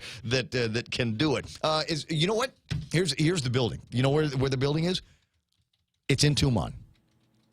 Right across from the I'm going to call it the Park Hotel, because is it the Fiesta? I think it's right across from the Fiesta, and that big building over there that no one knows what goes on. Yeah, there's there. a police Coban. There's a police Coban right across the street where CPK was. That hotel, and I can't remember the name of it all. It's between the Holiday Resort and if you stand on top of this building, you can see it. Because it was originally going to be built up. So there was supposed to be this grand mall that they were going to be putting in down in Tumon. And if we're not going to do a mall in Tumon, I wonder if it's cheaper than $114,000 a month. Could we put the Department of Revenue and Taxation down there and turn Tumon into a slum? Yeah, and think of the traffic nightmare. Oh, yeah. No, we got cops. There's, like I said, there's a Coban right across the street, 719. It was going so well until that last comment. There's my buddy He needs Jerry a Roberts. vacation. What? It's not a vacation. It's a working trip. It's a trade show. Oh, but Excuse me. Yeah, you're a radio I'm guy. sorry. You're ready to go. Trade show. It works like this. If you're a radio guy and they say, well, you're going on vacation, you don't say it's a trade show, because if you're a radio guy, that is vacation. That's, wait a second, I get to walk around a hall and look at technology, and I got big corporate, so I can buy some of that technology too, and see if there's more fun ways that we can do radio. Yep. And television and more. Jerry Roberts in the studio. We'll get around to him and the extra point here in just a second, but I do got to take a look at what happened on the markets. They closed down. The big moves after hours for sure. Lululemon is if you don't know what Lululemon is, you need to hang out with a more sophisticated brand of lady, because Lululemon makes athletic clothes for ladies that are just, they're fantastic. I love the way they make everybody look like you're fit and trim, even when you're not. And there's some about the Lululemon logo. Listen, I know people. Go to the Lululemon store, run the Honolulu Marathon for one reason. Not necessarily to run the marathon, because we can go to Ala Moana and hit the Lululemon store in there and spend literally thousands of dollars on it's that good. So Dow Jones Industrial Average still over 26,000, but only by about 4 points. So that's 43 points in trade overnight. NASDAQ at 77.92. They're red as well, and the S&P 500 completes the suffering here. They're red by about 5.8 points. 2,879 is where they left off. Most of the markets, in fact, all of the markets are down. FTSE's down. The Nikkei is down by 74 points. Hang Seng lost 480 points in trade yesterday. 27,308 is where they're going to be starting this morning. Shanghai is off, and so is the DAX. So not a great day for investing. You'd think what you might be able to do is take a look at the bonds. Usually the bonds will move opposite to what's happening in the markets. Not necessarily. A lot of the bonds are flat right now. So I don't know where guys are getting their money from trading today. You might be getting it depending on what your position is on oil these days. West Texas has taken a jump down. Bigger jump for Tapas. More on that in a second. I'm sorry. Bigger jump for West Texas crude. $53.09 down to $51.06 for a barrel of West Texas crude. That's a jump down to $2.03. Not bad. And you're going, well, does that make any difference for people that buy gas? The answer is yes. If you buy gas at the auto port, if you're in the military and you can buy gas at the auto port, that's a pretty good indicator that that nationwide the price of gasoline is going to be going down. Now my question is, do they lower their prices faster than the gas stations every outside the gate? They change it. My understanding, and there's guys on Facebook Live that will tell me this now because they've had the privilege of service. Ismail will tell me that every week it changes. in response to the price of gasoline nationwide. So what happens to the civilian community is it goes up fast and goes And down, falls down. falls down Right. slow. Right. But that doesn't happen on base. No, there's a whole different set of dynamics at play with base, and basically it's stateside pricing. They're kind of responsive, in other words. Yeah. Well, it's people shoot at you in that job. It's not all fun and games, right? You got to go to places you where want that GS-20 or something like that. You got to come through. they're like shooting at you in some places if you're serving in the country's military. 66.89 for Tapas yesterday, trading at 66.14 today, off by 75 cents. That's a pretty big swing for Tapas, and maybe it is possible that by the time I get back from the trip, also possible that we might see the gasoline prices dip back under 420. Where they How much are is now. that pricing? 420, 419. No. The Tapas? 66.14. Yeah, we need it. Obviously, Gotta we need be. more, but it's still. I think that's still pretty significant. Not quite narrow. You're going to need in trade. 62 or 63 before you see something really happen. Yeah, hey, who knows what's going to happen tomorrow? It could. 7:23 in the morning. Jerry Roberts in the studio, and a note: if you're going to be traveling like me in the next couple of days, make sure that you keep your hands in your pocket and make sure that you are accountable for everything. How many of you in the studio have lost something at the TSA? Oh yeah, right. You've never lost anything over at the TSA. What'd you forget? Oh, water. Some toiletry Anything items and things like substantial? that. No. Oh, okay. But I mean, well, yeah. If you're thirsty at that point. Yeah. I've taken entire water bottles up there, and forgot about that. So you swig what you can and you dump it. Let me tell you a quick story. Okay. Well, go where you're going with this. Travelers left nearly $1 million in change at TSA checkpoints around the nation. The figure is $960,105 in fiscal 2018, according to the Cash transportation. money? Yeah. Well, because you go in there and you put everything in a little bowl and you walk away from it. I've walked away from stuff, fortunately, I've been able to come back, and the guy, will go, oh yeah, that's your laptop. That's your iPad. Sorry, we were going to keep that. That's cash you're talking about. Yeah, money, actual money. Yeah. When you go, I've been to TSA. I mean, last time I went through L.A. years and years ago, there was a display. It looked like an end cap at a grocery store. It looked like the sale items. Yeah.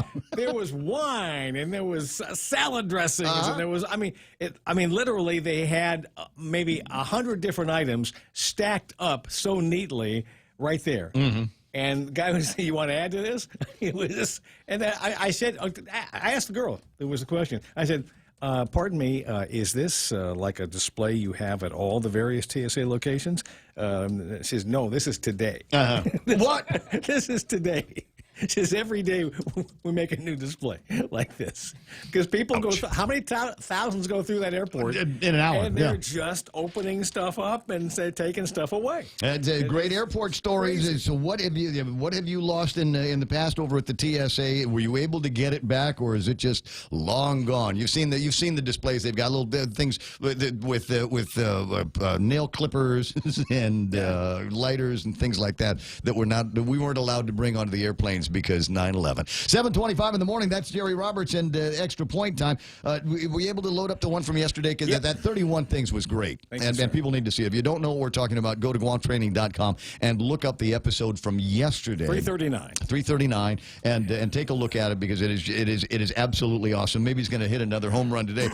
The Extra Point brought to you by our pals over at Guahan Insurance Services and First Hawaiian Bank, where it all starts with yes. Last week, we introduced the book 9 Lies About Work by Marcus Buckingham. What are some of the things we've always taken for granted as being true but aren't? Let's explore that topic today on The Extra Point. It's important to have claims process that works for you. At Guahan Insurance Services, we make things simple and convenient. Same door you walk in to purchase your insurance is the same door you open to file your claim. We can't pretend that the car insurance claims process is fun, but we can promise a hassle-free and speedy recovery without any runarounds. For your home, auto, and business insurance, visit us at the Camacho Landmark Center on Marine Corps Drive in Tamuning. Don't forget to like us on Facebook or give us a call at 475-1162 or text 929-SAVE. That's 929-7283. If you're driving, chances are you'll need gas soon. And by the growl in your tummy, a trip to the grocery store too. But don't just buy gas and groceries without getting double miles. Instead, apply for the new United Credit Card from First Hawaiian Bank and start earning double miles towards your next trip. Gas, groceries, getaway. With the new United Credit Card, apply at FHB.com. First Hawaiian Bank, member FDIC. Equal housing lender. Additional terms, conditions, and restrictions apply. All right, 9 lies about work. Here's lie number 1. People care which company they work for. Now, this first one confused me a little because I know people do care about where they work. The better way to state this would have been, what do people care most about? The name and reputation of their employer or their personal experience with their working team? The engagement level of the particular team is what determines whether or not an individual is likely to stay or leave a company. If things have gone bad, it's unlikely that the name, market position, cool advertising, or anything else will stop them from walking away. This is great news for companies because it makes one thing crystal clear. If you train your managers to treat workers well and to help them grow, you have a much better chance to keep your best talent. In the long run, this will save you a ton of headaches and a ton of money. Lie number 2, the best plan wins. A good plan is important. However, what wins is the best execution. A top-notch plan with slightly better than average performance is going to have a tough time beating a good plan that is carried out with absolute precision. This is what creates major upsets in sports as well as business. Number 1 teams and number 1 businesses both have fallen because the opponent did a better job with executing their plan. Buckingham would say that the best intelligence wins, that if you hire the right people, they'll make the right decisions. I'll agree with that and add one more element. Those great workers need to be coached along the way to make sure they're processing data as you believe they should, and that everyone on the team is clear on the process. A weekly meeting with the team. This is not the Monday morning coffee meeting. We're talking about a weekly meeting with the work teams that are concerned to help make sure that nobody misses key information. Now, I realize that most people don't like meetings. However, data shows that team leaders who check in weekly with their groups, and especially holding one-to-one sessions with workers, see on average a 13% increase in team engagement. If you do it once a month, it looks like a 5% decrease in engagement. Maybe you're tempted to say, what if I don't hold any of these check-in meetings with my team? We just sort of wing it. Well, you likely already know the answer. Without monitoring progress, without coaching workers, without there being there as a strong support for the plan, I think you lose the benefits of unity and for gathering momentum. You'll get just whatever you get, and that's it. So working for a high-profile company and having a fancy plan is cool. In the end, though, we care more about our experience with the team and how we perform together in the execution of our plans to deliver results. More of the 9 lies coming next time. That's the Extra Point. Get out there and make something good happen today. For 93.3, The Ray Gibson Show, Guahan Insurance Services, and First Hawaiian Bank. I'm Jerry Roberts. Did you just advocate for more meetings? Yeah. No, he did. The other guy, did. That's why you quote a book.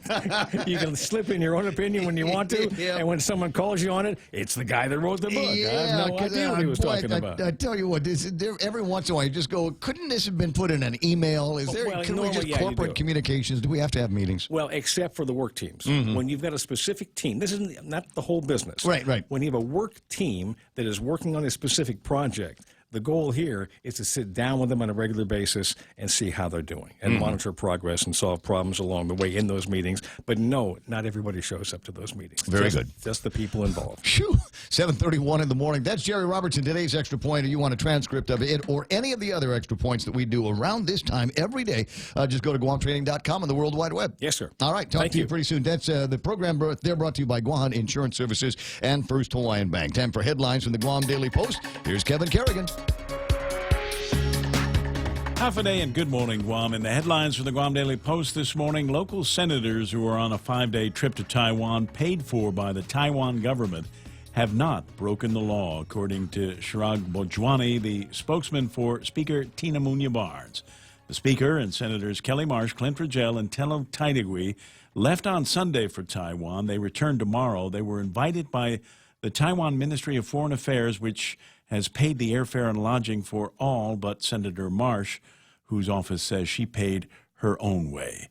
Guam law states that elected officials are not supposed to accept gifts exceeding $200, but in response to questions about the legality of the trip paid for by a foreign government, Bojwani said in a statement to the Guam Daily Post that the Guam law in question has not been violated. The law does not prohibit receiving travel in excess of $200 in and of itself. He said this is a trip that the Taiwan government has extended to Guam officials for many years in order to foster friendship, cultural exchange, and the sister city relationship between Guam and the capital city of Taipei, a relationship that was established back in 1973, he said. However, former Senator and attorney Bob Klitsky disagrees. He said the senator's actions conflict with Guam law, which includes travel in its definition of gifts. Klitsky, who now hosts the Tall Tales radio program here on The Point, said, if people say there were others who have taken similar trips in the past, it still doesn't make it right or legal to do it again now. A South Korean woman who visited Guam in June 2017 is suing the hotel after Nico Guam and its owner, TNN Guam, for more than $2 million in damages after the near drowning in 2017. Mira Choi filed the lawsuit in district court yesterday, alleging the hotel was negligent when Choi nearly drowned in the hotel pool. Choi stated in her lawsuit that she entered the pool and found herself in a location where she could not reach the bottom. Unable to swim to the edge, she ended up swallowing pool water, and she alleges she nearly drowned. A Nico employee eventually pulled her out, took her to her room, and left her there. While in the room, she alleges she lost consciousness and was found unresponsive, and only then was later taken to GRMC, where she received intensive care. Choi was subsequently transported to South Korea for further medical treatment. She alleges she suffered and continues to suffer from injuries, including physical, mental, and emotional damage. She is being represented by attorneys Pete Paris and Ed Hahn, who allege the Nico failed to equip the premises with emergency safety equipment, failed to warn her that portions of the pool were deep, and failed to employ lifeguards or safety staff. Guam Attorney General's office has recently tracked down 80 parents and sent them child support checks totaling nearly $60,000 that have gone unclaimed in some cases for years. It's the start of an effort to clear the backlog of $5 million in unclaimed child support payments that number in the thousands and fill boxes in the Child Support Enforcement Division at the AG's office. Attorney General Levin Camacho has made it a priority, and he's assigned Deputy Attorney General for Child Support Andrew Perez to lead the effort. Over the past month, Perez said his team has been cross-referencing names on old return checks with the child support case records. In that way, they've managed to find some of the parents, get their new addresses, and reissue 120 checks owed to them. One reissued check dated back to an amount owed in 2008. For these stories and more, log on to postguam.com or pick up a copy of today's Guam Daily Post. So the interesting thing on that story is, number one, is millions of dollars that are sitting around in envelopes. $5 million monies that are sitting around in envelopes that should have gone out to parents that, custodial that parents. That did and were returned. Yeah, so, and I'm wondering how many of those parents are thinking about, deadbeat dads or deadbeat moms that haven't been paying, but actually they have been paying. It's just that somebody's address changed. It's been more difficult to make why a connection. Those parents didn't go and collect the checks or ask questions about, hey, where's my check? Yeah, so-and-so supposed to be sending me some cash. Yeah. So obviously there's a way to do it. So for people that may have had checks due to them, go to the AG, update your address. Gotcha. So it should be something as simple as that. 7:36 in the morning, and that's iConnect time. Swing by the nearest iConnect. Yes? It should be noted that those that are receiving federal benefits, such as SNAP and health care, actually receive more benefits if they can show that they're dealing with a deadbeat dad. So maybe they don't want the check because it would make their benefits go down. Cut out the amount People of really they'd be think getting that from way. there. I mean, believe me, I'm living all around me. 7:36 in the morning. All right, well, maybe we'll look into some of that. We get some of those guys on the line here. Where was I? Oh, yeah, the 888-8888 is the telephone number for the guys over at iConnect, and they don't want you to be a deadbeat. They want to help save you some money on some great plans they've got for internet and mobile services at iConnect. Hey, welcome to this Subway ad for the new club collection. How do you want it? I'll take a book club. Absolutely. So, last week we sunk our teeth into Subway's meaty new release, the Steak Club. I didn't finish it yet. Oh, not again, Sandra. This week, it's the new Southwest Chicken Club, also by Subway. No spoilers, but there's a tasty twist. Jalapeno cheddar bread and guacamole? Sandra, get out. Subway, make it what you want. Good ending. Limited time only at participating restaurants. Oh, I get it now because it was a spoiler. I listened to that spot 100 times, and I just don't understand why the one woman is making the other one get out. Just, because some girls are like that, right? Maybe that's the answer. 7:37 in the morning, looking at traffic traffic gizmo right now.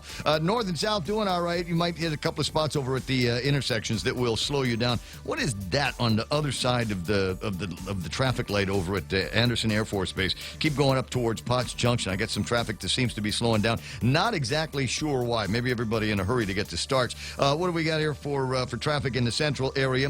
Looks like Marine Corps Drive around... where is that? That's Dedido. All right. Up in the Dedido area, up and down Macheche Road. Expect some delays just getting to Marine Corps Drive. A little bit slow once you get down there as well. Taking the rest of the track south, intersection of 1 and 3, busy, but busy on the northbound side. Southbound shouldn't be too much of a problem. You will see some delays as you get through Upper Tumon around Santos Hill. And the Nissan area should clear up by the time you get to around Kmart. A little bit of traffic coming in from Route 8 onto Route 7, and in that area behind the Bank of Guam over by the venue and Pokey Fry. You also see some traffic lagging over in front of Navy Hospital, and big-time traffic getting into, where's that? Oh, Navy in Sumai. 7:38, that's right now traffic here on The Point. 2-for-1 dinner time is back at Ruby Tuesday Guam. That's 2 fresh garden bars, 2 tasty entrees, and a sweet dessert to share for just $25.99. 2-for-1 dinner time for limited time at Ruby Tuesday Guam. Business travel just got easier. Take your data plan with you for only $10 a day to all 17 Data2Go destinations. Never worry about additional data roaming charges when you go where your business needs you. The US, China, Thailand, and so much more. Have the assurance you need to check emails, surf the web, and stay connected. Call 688-2677 today to make sure your account is Data2Go ready. Docomo Pacific. Better together.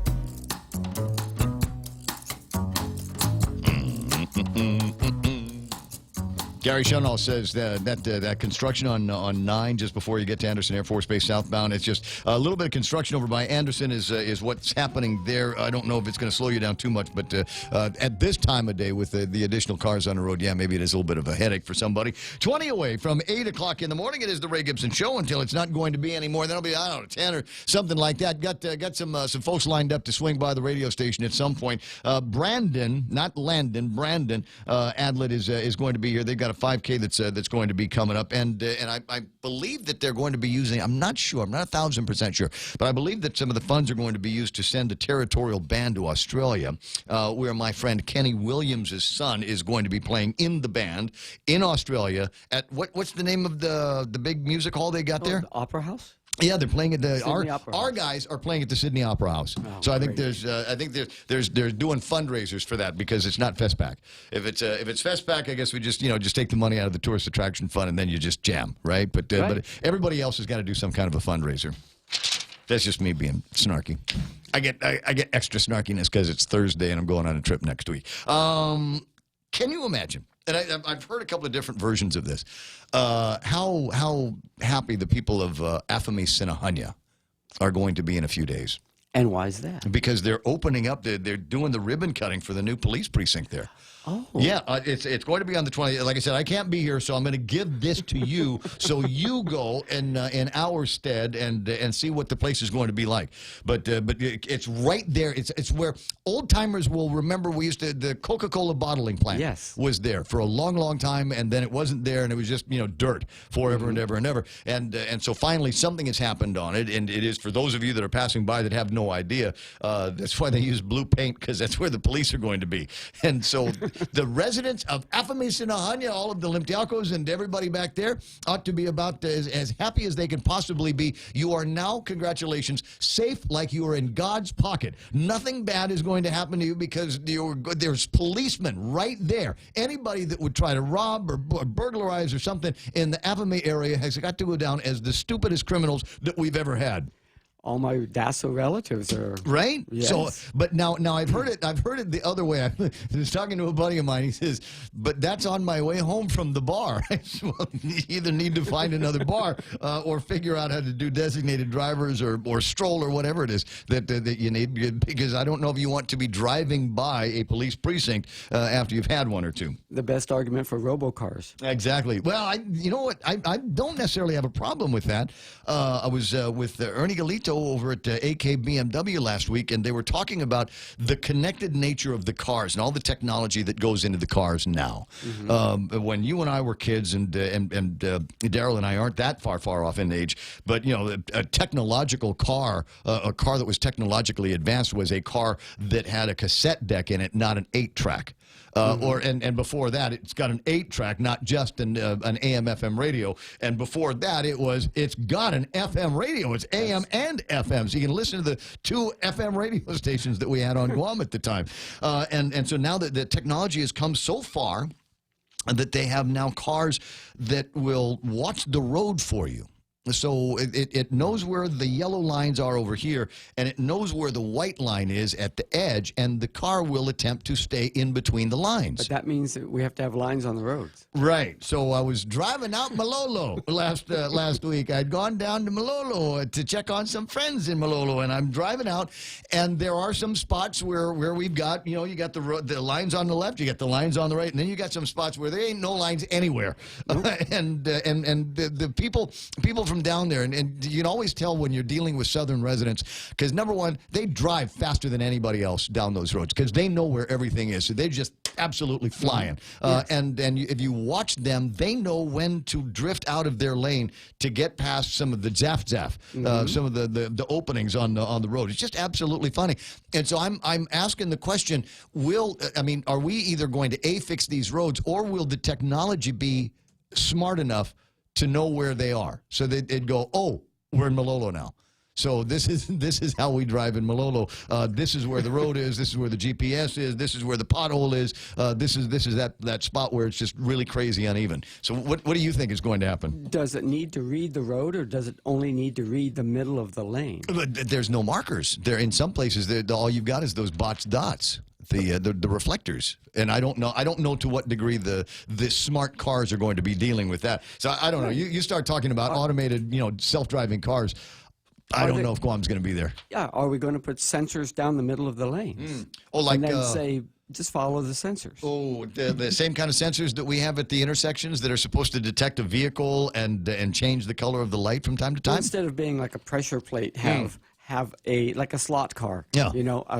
A ribbon down the middle of the road that has a signal. Dude, we can't even keep the bathrooms clean. we can't even put trash receptacles in the park. You're asking for an awful lot here today, Daryl. But the car will have it, and the government will install it.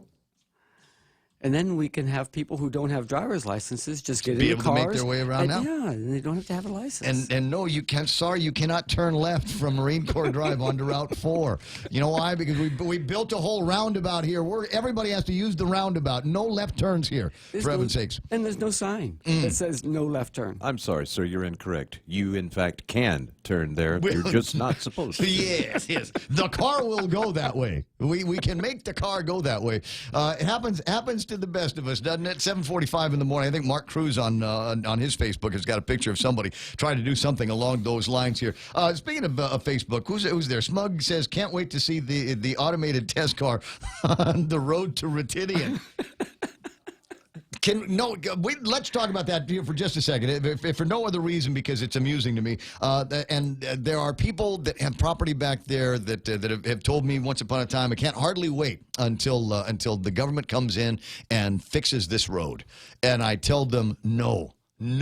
You need to make it. If you want to go to Retidian, if you want to go down to Arunau, then it needs to be. You need to make an investment. You need to be. Yeah, it should be an experience. It should take a long. You should not want to do it more than about once a month, because what'll happen is they're going to put the nice shiny ribbon of blacktop down there, and Retidian will start looking like marble caves, and we're going to have cleanups every month because the yahoos are going to go down there and do illegal dumping because it's easier for them to get to and it's out of the way. But that road is right now under construction. That used to be my biking Make them area. stop. Right, make them stop. Make them stop because the whole thing is going to ruin the place. It will absolutely ruin the place. It's not going to bring commerce. That's not going to be the next Tumon. It's going to be the next ORDOT dump. We can't trust our people. We can't trust anybody to go down there and keep the place clean. It may be policed by the military police. Navy and Air Force. Maybe. So then there won't be any trash. Could be. Get some of those guys down there. There seems to be, I don't know, maybe it's a healthier respect for those guys driving around in the little white cars than anybody else. Because you take a look over at, as an example, what's the name of the place? Radio Barragata, which is still under constant military surveillance. You can get in there. You can drive around from one end to the other if you like, but you're going to have to explain yourself. Because there's a guy in a military patrol vehicle. Got to be the loneliest job in the world because it's all he does, go back and forth. Have I been here? Yes, 18 times today, and I'll be here another 18 times I go back and forth. But that's an easy job. Yep. And it's important. No, I don't disagree. Well, maybe I hope you're right. I'll be happy to be wrong if that's the case. 7:48 in the morning, 888-8255. I meant to take a look at the online and see who's playing around here. Nick Perlowski is in one of those moods, so just watch out for him and his comments. He's not wrong on any of them. I'm just saying he's in that kind of mood. James, how we're talking about GPS guiding automobiles like that. GPS, yeah, maybe, or other sophisticated alien technology that we don't yet know about. Speaking of technology, Felice Tan Valencia is online. Felice works over at Beyond the Box. Actually, that's the lady that runs Beyond the Box. And if you've got a father that you want to buy something for Father's Day, go there. Go there before you go anywhere else because you will be able to find all kinds of knickknacks and gizmos. Whether he's an Apple head or not, doesn't make any difference because they've got stuff that, Bluetooth technology or charger technology or just, cool tech that they've got there. Everybody's got an Apple something, and so there are accessories that you can get. And if they don't have an Apple something, well, you can buy an Apple something from there at some pretty cool graduation and Father's Day prices. Who else is playing around? Joyce Lujan Krause is there, and Lynn Raff is there. See Daryl Taggarty making some comments this morning, and actually involved in a couple of interesting conversations with people, some back and forth that you were practicing on. Who was it that you were writing to earlier? Sam Mabini. Sam Mabini. Talking about evaluations. Yes. And the mission. And what a great idea that we ought to have evaluations for department heads and agency directors so that we can determine the quality of their work and whether or not they deserve a $25,000 a year raise. But also, if they're going to have the $25,000 a year raise, then we expect $25,000 better production than the last guy. Yep. It's not in recognition of your previous service. Yes, that's why you were hired, but that's not why you're being compensated. Your compensation is for your current production. And every election we go through this. Things will be better under me. Vote for me. And then they hire staff to carry out the program. And when it's same old, we're all cheated. Yeah, well, like I said, it doesn't matter who you vote for because the government keeps getting in. The government keeps winning these elections. 10 away from the top of the hour. Debbie Wise is online. Smug Wimp with a very pointed comment about the conversation taking place over at the legislature with this travel. And yeah, I think a big deal is going to be made about it. There's a whole set of ethical standards in the government of Guam and at the legislature that, according to Bob Klitsky, and he's always right, is in violation. Actions that have been taken over at the legislature are in violation of those ethical standards, and they need to be called on it. My concern is that ethics should not be replacing law enforcement. Ethics is what you should be doing. And ethics, an ethics commission is good to make sure that people do what they're supposed to do. What should they be doing, and how can we tighten things up? But when it comes to a violation of law, black and white, it should be enforced. And if we can't enforce it on the senators because it's a different branch of government and they kind of pencil themselves out of it, that happens all the time. But what about the people who are attached to the administration who are traveling? Right. And are they traveling on foreign dollars? And are they? And will they be influenced with those foreign dollars to make decisions that are biased by that free trip? And one of the comments I had online was, what if the money was coming from the People's Republic of China or Russia or Venezuela? Then wouldn't that be considered to be influential? Mm-hmm. But it's the same thing if it's from a friend or if it's from an adversary. Well, the point that Debbie Wise was making online is, well, you know what? We senators looked at it, and we don't think any senators are doing anything wrong. It's the issue of self-investigation that we'd seen from time to time here. It's like the Chamorro Land Trust Commission when they came out and we're taking a look at everything that everybody agrees has gone completely wrong there and was just unbelievably botched up, and said, well, no, we conducted an investigation on ourselves, and we didn't find any wrongdoing. There's no hint of any kind of wrongdoing. Third-party independent investigations need to be a part of the process. Frankie Gutierrez there. Mo Evangelista is hanging out with us this morning. I see Commissioner Roy Gamboa out there and a whole bunch of other folks that are chiming in. Joe Cruz, Kutwal Singh, Andy Tidinko, and others. On the line, right? Renee Logie and Lynn Perez are online as well. 7:52. While I've got some time, did want to find out a little bit of a. It's not one of those hard news stories, but it is kind of interesting that we are taking part in the turtle tracking in the region. Chelsea Munyabrecht from the Department of Agriculture on the line. Good morning, Chelsea. Half a day. Good morning, Ray. How you feeling there? Still a little bit malonga, but getting better. Hiya, day. Well, did you already take the medicine? Well, I take what my friends and I call it pond water. Pond water. Coined it pond water because it looks like pond water, but I boil ginger, mango, and garlic and honey and like calamansi, and that usually cleans me out faster than any sort of antibiotic. Yeah, that doesn't sound too bad. Doesn't sound very tasty. You put the calamansi in there too because it's ripe with vitamin C, but also you can cover up a whole lot of awful flavors with a little bit of calamansi. And a lot of honey. And a lot of honey in the mix. You know, you reminded me of something. Somebody sent me, and if you don't mind, I'm going to play something for the viewers on Facebook Live. Somebody had sent me a picture of water coming out of the tap in Tamuning, and it's not the right color. In fact, the water shouldn't have any kind of color, near as I can tell, but this water, as it comes out, is coming out almost orange, almost Oompa Loompa orange. And wow. they've been in touch with the folks over at GWA, and I don't know that GWA has responded with an answer or any kind of investigation on what's going on out there, but as you can see it as it's pouring into this Tupperware, kind of a yellowish-orange tint to this water someplace in Tamuning. I'll see if I can get some other details. No, I don't want to make rice with that water. I don't want to make coffee with that water either. At any rate, speaking of the water, we got some turtles in the water around Guam, and you guys are involved in a project to track them. Can you tell me about it? Sure. So this is an ongoing project. I absolutely will qualify this with saying I am not the expert. I am just the person who has the great opportunity of watching the biologists at agriculture do this work and participate with them. That was the best part. But it's a collaborative project with NOAA. I think there was USC grant, UOGC grants, the Navy, and local NOAA as well. But we had some federal NOAA people fly in, and what they do is they get in the water. We have a resident expert. I feel really terrible. I can't remember his name, but he's from Yap, and he's married to the woman who is now managing the Ritidian Preserve, okay. The Ritidian the park. Oh my gosh! Early in the morning, and I'm supposed to. It's up, and you're sick.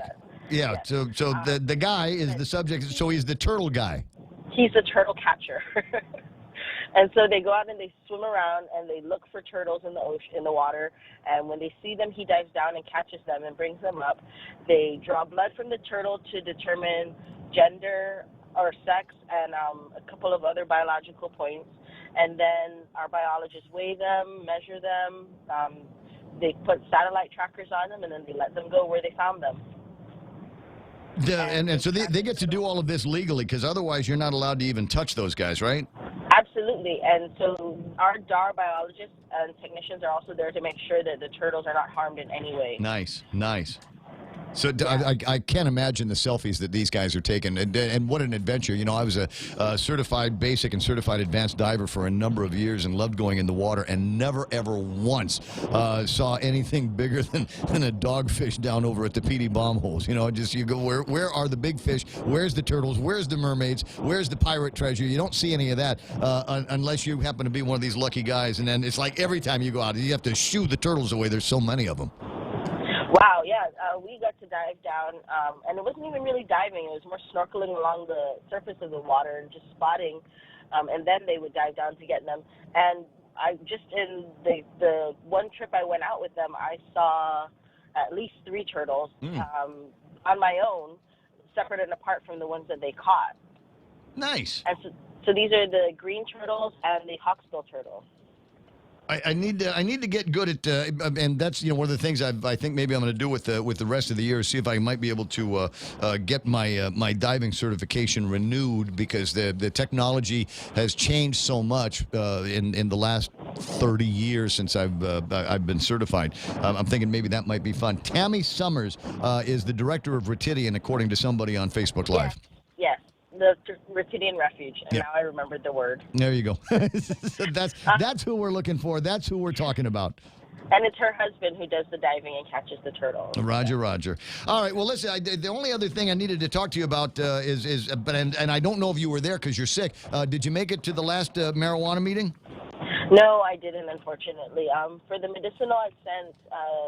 I asked Joe Moffinas, our forestry division chief, to attend, and he sent me back some notes. So I know that the commission decided on a chair, which was Miss Linda Umpico DeNorsi for public health, and she's just an amazing organizer. And we selected, or the commission selected, Mr. Savaris to be the patient representative on the board. Oh, we've talked to him on the radio before. He's a nice guy, smart and intelligent, and right there in the middle of everything on the medicinal side. Absolutely. Yeah. And he ensures that he's informed with proper information. Yeah. And I believe Andrea was selected, or is pending confirmation, but will be selected as the licensed possessor on the board. Is there a conflict? I'm trying to think. The organization that she represents, is that private or public? I think that's a public, it's a non-governmental organization, but she's working on becoming a business license holder. Yeah. Well, just watch out. I'm not saying one exists, but there could be potential for conflicts there. 7:59 and change. I know that Mr. Parkinson got up and was looking for a way to get out from under all of the labs and all the testing that needs to be done, and I don't know whether if you were there, you would have voted in favor or against that. Well, I think what he's trying to do, and we talked about this with in the meeting that we had separate and apart from the regular adult use commission meeting or board meeting, we had a laboratory committee meeting, and so we talked about allowing the growers the opportunity to grow and not be stuck, not moving, because we don't have a certified lab yet. Right. And this is part of the information that Andrea shared with us as well, and then John, Mr. Savaris, participated in the conversation, but it was about allowing growers to start the process, or providing guidance and certification qualifications for growers. Yeah, just so that they eventually can have something, they can get to the market faster with something. I think maybe I would agree with him on that. 8 o'clock in the morning, Chelsea, I got to run. The Fox News already playing. I'll catch you later. All right. Thank you, Ray. Okay, I hope you're feeling better. Here comes Fox News Live. To the 2020 census. President Trump has asserted executive privilege over the subpoenaed documents. This begs the question, what is being hidden? Committee Chairman Elijah Cummings before a 24-15 vote to advance the contempt measure to the full House. Michigan Republican Justin Amash was the only Republican to vote yes, along with every Democrat. Lisa. Jared, former Trump aide Hope Hicks has agreed to a closed-door interview with the House Judiciary panel. Hope Hicks is now the Executive Vice President and Chief Communications Officer for Fox Corporation. President Trump hosting the leader of Poland at the White House this afternoon, announcing he will send 1,000 more U.S. troops to Poland and that the government of Poland will pay for the infrastructure to support the additional troops. The first person sentenced in the college admissions cheating scandal, the former sailing coach at Stanford University. Fox's Colonel Scott has this live. Elisa, John Vandermoor's sentence was a day in prison, which a judge says his booking means he's already served. It also includes house arrest and a $10,000 fine. Vandermoor, as part of the scandal, helped kids get into Stanford as recruited athletes, even though they weren't. Vandermoor spoke today saying he was sorry. I have taken responsibility for my actions, and I'm accepting the consequences of those actions. I have learned much from my mistake, and I will take those lessons forward in my life. Officials at other schools are also implicated. 14 parents, including actress Felicity Huffman, have pleaded guilty, Lisa. Colonel, thanks. This is Fox News.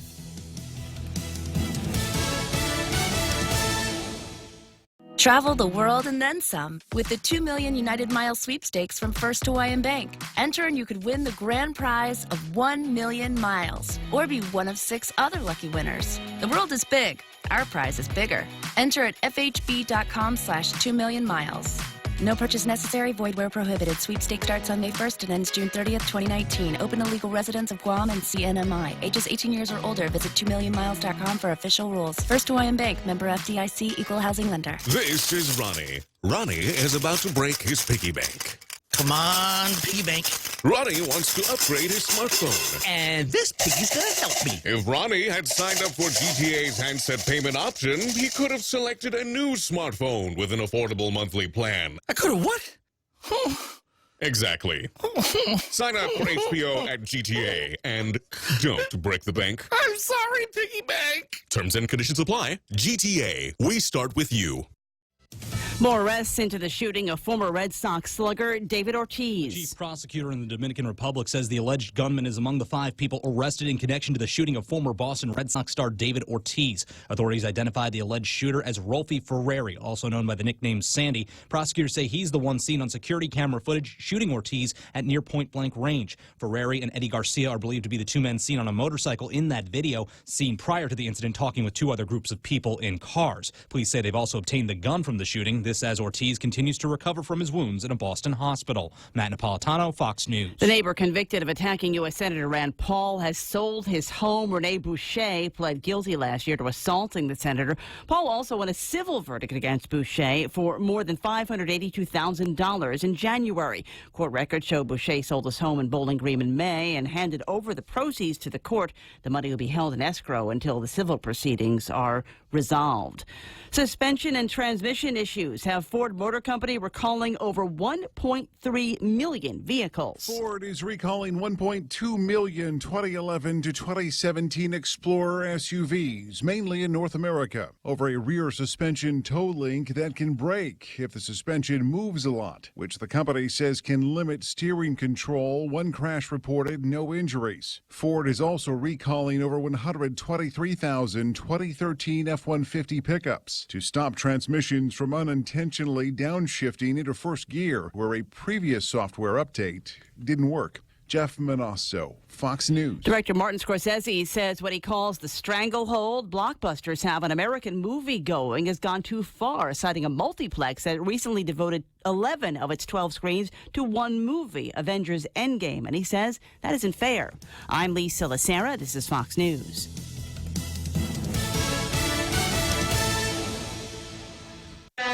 Here at APL, our core values give the company its heart and soul. Whether it's connecting your business with our global network through our newly enhanced service or investing our efforts into giving back to the community, APL is committed to serving you. We humbly honor the opportunity to find innovative solutions for you and your business. To learn more about our enhanced service, call 588-4651 or visit www.apl.com/Guam for more details. Hey, welcome to this Subway ad for the new club collection. How do you want it? I'll take a book club. Absolutely. So, last week we sunk our teeth into Subway's meaty new release, The Steak Club. I didn't finish it yet. Oh, not again, Sandra. This week, it's the new Southwest Chicken Club, also by Subway. No spoilers, but there's a tasty twist. Jalapeno cheddar bread and guacamole? Sandra, get out. Subway, make it what you want. Good ending. Limited time only at participating restaurants. Your home is one of the most important investments you'll make in your life. At Nanbo Insurance, you can rest easy knowing that you're covered with reliable and affordable homeowners insurance. Nanbo makes it easy to protect what matters the most so you can enjoy the moments that matter the most. With Nanbo, you can also save big when you bundle up and insure your car, home, motorcycle, or business. Enjoy great savings up to 50%. Visit nanbo.com or call 477-9754 for more details.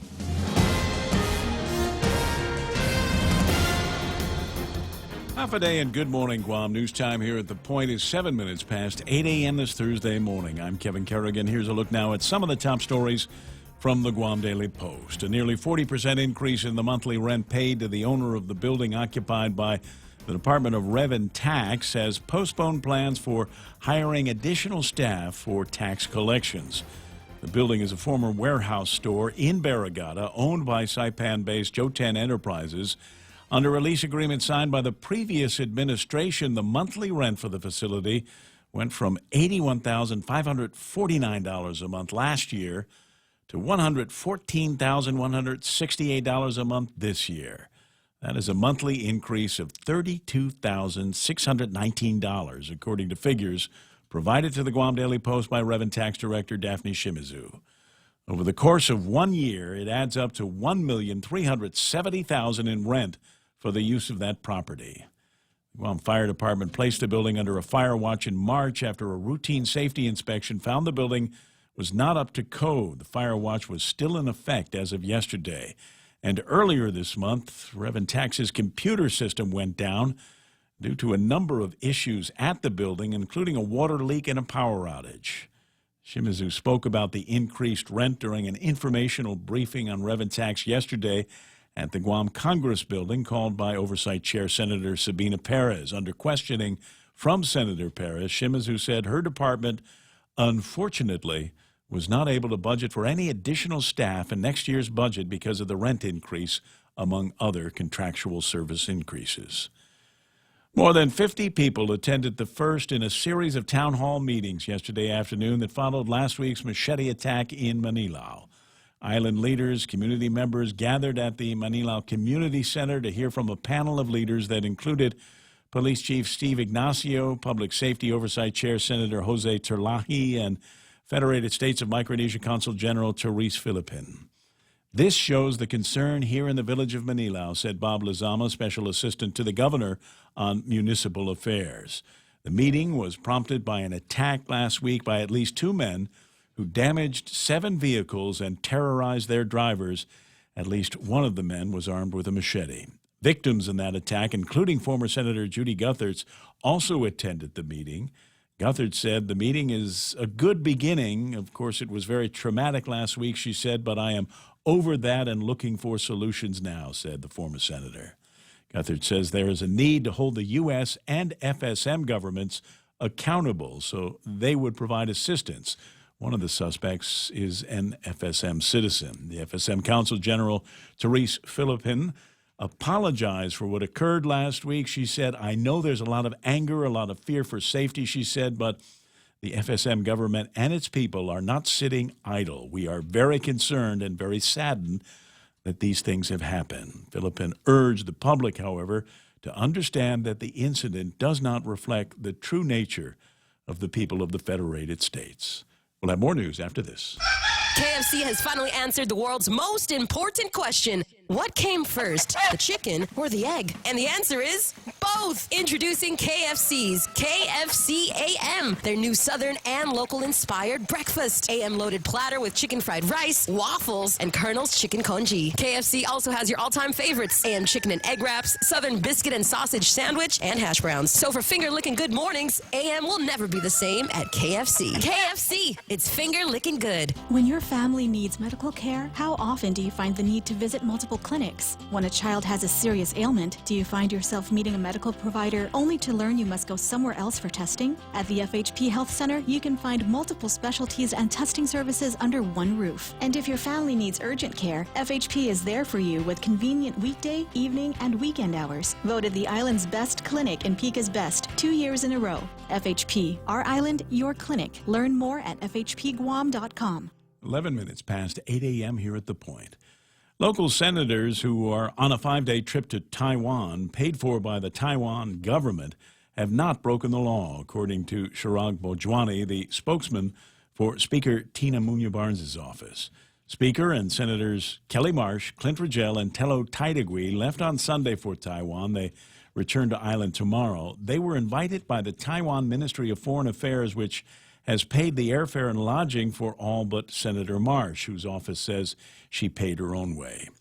Guam law states that elected officials are not supposed to accept gifts exceeding $200 in value, but in response to questions about the legality of the trip paid for by a foreign government, Bojwani, in a statement to the Guam Daily Post, said the Guam law in question has not been violated. The law does not prohibit the receiving of travel in excess of $200 in and of itself. He said this is a trip the Taiwan government has extended to Guam officials for many years in order to foster friendship, cultural exchange, and our sister city relationship with the capital city of Taiwan, which is Taipei, a relationship that has existed since 1973, he said. However, former Senator and attorney Bob Klitsky disagrees. He says the senator's actions do conflict with Guam law, which does include a restriction on accepting travel gifts. Klitsky, who now hosts the Tall Tales radio program on The Point, said if people say there were others who have done it in the past, it still doesn't make it right or legal now. The Supreme Court of Guam has ruled in favor of the Guam International Airport Authority's bid to keep confidential the transcript of a closed-door meeting held by the agency's board last year. DFS Guam has sought the release of that transcript in its ongoing legal battle with the airport authority over the lucrative duty-free concession contract at the airport, which was awarded to rival Lotte Duty Free Guam. DFS attorney Joyce Tang has previously stated that during the April 26, 2018 executive session, the airport board discussed in secret GIAA's agreement with Lotte, which, she said, resulted in an unnecessary giveaway of several $1 million to Lotte to the detriment of the people of Guam. Airport attorney Genevieve Rapadas, however, has argued that the April 26 executive session transcript is not subject to the Sunshine Act since it involves privileged conversations between the board and its legal counsel. In its decision yesterday, the Supreme Court agreed with the airport board's position, saying that the Sunshine Act permits the airport authority to withhold the executive session transcripts from disclosure until the litigation between the airport and DFS has concluded. For these stories and more, log on to postguam.com or pick up a copy of today's Guam Daily Post. Ray and Mike now with weather. This feels like I've been giving this weathercast for about the last 2 months here. Partly cloudy skies, isolated showers, east winds up to about 15 miles an hour, decreasing 5 to 10 tonight. Daytime highs 90, overnight lows of about 79. This has been changing on the regular. Sunset tonight at 6:48. Sunrise tomorrow morning should be at about 5:53. Now with an interpretation of weather radar.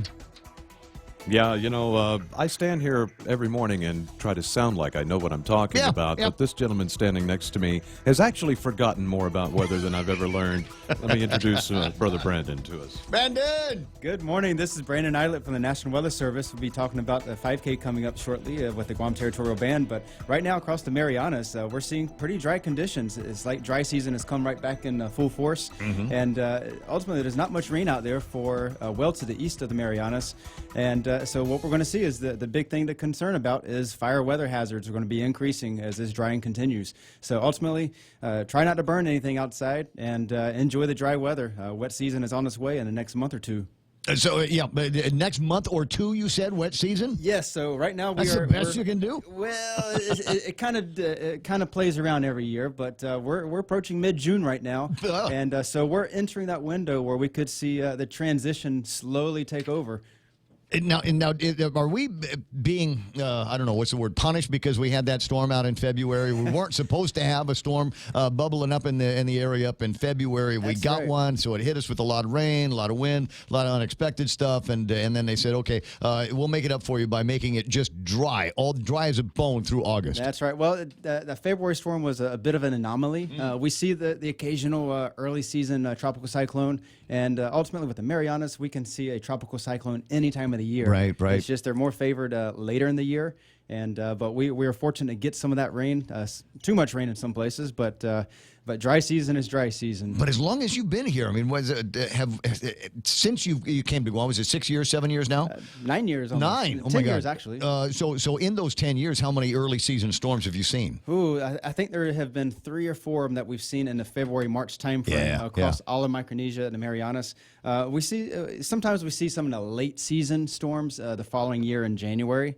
And we did see a January storm this year. Those are the ones that still scare the you-know-what out of me. Listen, That's right. 8:16, we have plenty of time. We'll talk with Brandon in a few minutes about a 5K that's coming up that's going to get him and his bandmates at the stage in Australia. I think that is fantastic over at the Sydney Opera House. More on that in a couple of minutes, but right now we got to say we got to take a quick break, and then on the way back, we'll pretend to talk about sports with Blake, and because there's nothing else going on, hockey might be one of the topics. Stick around. Let's go for a drive. Let's take a stroll. Let's gallivant. Let's go cruising. We all have different ways to describe how we get up and go in our cars. But whatever you may call it, you can do more of it when you save 6% off your fuel purchases at any Shell station when you use your eligible Bank of Guam Visa and MasterCard credit cards. So stop by any Guam or CNMI Shell station and start saving today. Visit bankofguam.com for more information. Terms and conditions apply. Bank of Guam, the People's Bank. Member FDIC. You'll find yourself over at Ruby Tuesdays. You're going to love what they put together for you. 2-for-1 dinner time for $25.99. That means you and somebody that you like to watch eat can go there. First thing is you start with an open bar. I'm not talking about the bar over at Ruby. I'm talking about the salad bar over at Ruby Tuesdays. Plus, they've got then you settle in for your entrees, including blackened tilapia, 6-ounce sirloin steaks. They got ribs. They've got chicken fresco. Those are the entrees. You're not sharing them. You get one, and the other person gets the other one. There's all that kind of awesome there.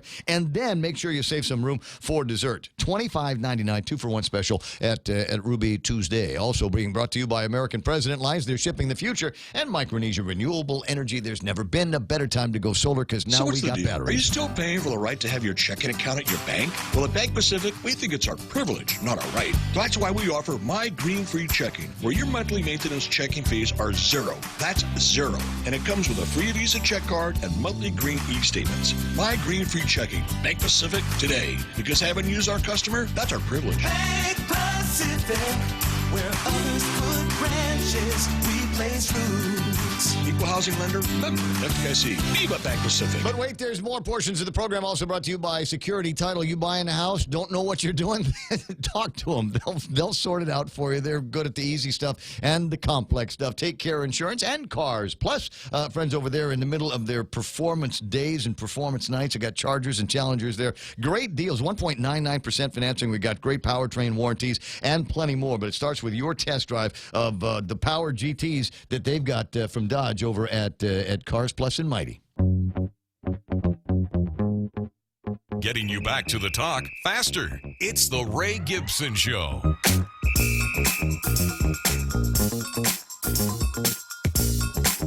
That's right. We don't screw around here. There's a lot going on, and not a whole lot of time. But despite the fact that this is a 4-hour program, to get to all kinds of crazy conversation, and we'll start into this one here. And I've got the what I like to refer to as the 4 dang cameras screen up on the Facebook Live. It's got me. I'm the biggest one because Ray Gibson Show. That's my name. Kevin Kerrigan's in the shot, even though he doesn't want to talk. I've got Blake Watson, who's getting ready for Sports with Blake, and then we got Brandon Adlet, and it's probably Landon. And I never know the difference. I had to ask him when he came into the room. I was like, "Dude, I'm sorry, but I can't really tell the difference." Are you Which the primary? Are you the primary or the backup? Anyway, so Brandon's in here. Got a 5K coming up. No surprises. 5Ks all over the place. Tell me about yours. So right now we're looking at June 22nd, 2 Saturdays from today. The Guam Territorial Band. We are having a fundraiser, a 5K, 2K run. at the Chamorro Village. This is to raise funds for our upcoming trip to Australia. We will be participating in the 2019 Australia International Music Festival, where we will be doing performances in Melbourne, Australia, and then we're going to just hop over to Sydney. We'll be at the. There's no hopping over to Sydney. You've seen the size of that country? It's a short little hop. Well, we're going to skip the Outback and just go on into Sydney. But we'll be performing at the Sydney Opera House. Wow. And we'll be looking at the Sydney Town Hall, also the Maritime Museum right there in Darling Harbour. And so we've got about 5 or 6 performances for the Guam Territorial Band, and then also the Tumon Bay Youth Orchestra, which will be culminating its inaugural year this summer. How many people are we talking about sending here? This is beginning to sound like the FESPAC delegation. It's big. We've got 75 travelers coming in, and we've got some former band members that have moved back stateside. Also, some of our band members are coming in from Saipan. But cool. We have a large number of people traveling from Guam. Now, will this be your first time to have gone on? I mean, you've been on the big trips before, but I mean, this one sounds like, kind of holy grail kind of. Well, this big is going to trip. be the biggest one so far. We traveled to Australia back in 2014, and we won a top rating, a gold award in the adjudication concert, and so we're hoping to do that ×2 this year. Bring it all back. Bring it all home. Absolutely. I'm in love with the idea, and I'm glad that you guys are doing a 5K to see if you can support some fun. So June 22nd. Going to be at Chamorro Village? That's right, Chamorro Village. We're going to head northbound, so we've got a nice water view all along the way. We're actually going to have a slight difference. It's going to be a little bit windy. Some windy upwind going that way. The trade winds are in play the next week or so. And we're going to put a little band flair onto this. We're going to have the concert band at the Chamorro Village performing. And then we're looking at having a couple of rock bands along the parade, along the race route. See, every race should have rock bands on Absolutely. Hey, if you're planning a 5K and you want some music, send me an email sometime, and we'll see if we can hook you up. But we're going to have a couple rock bands out there at the 2K turnaround and near the 5K turnaround.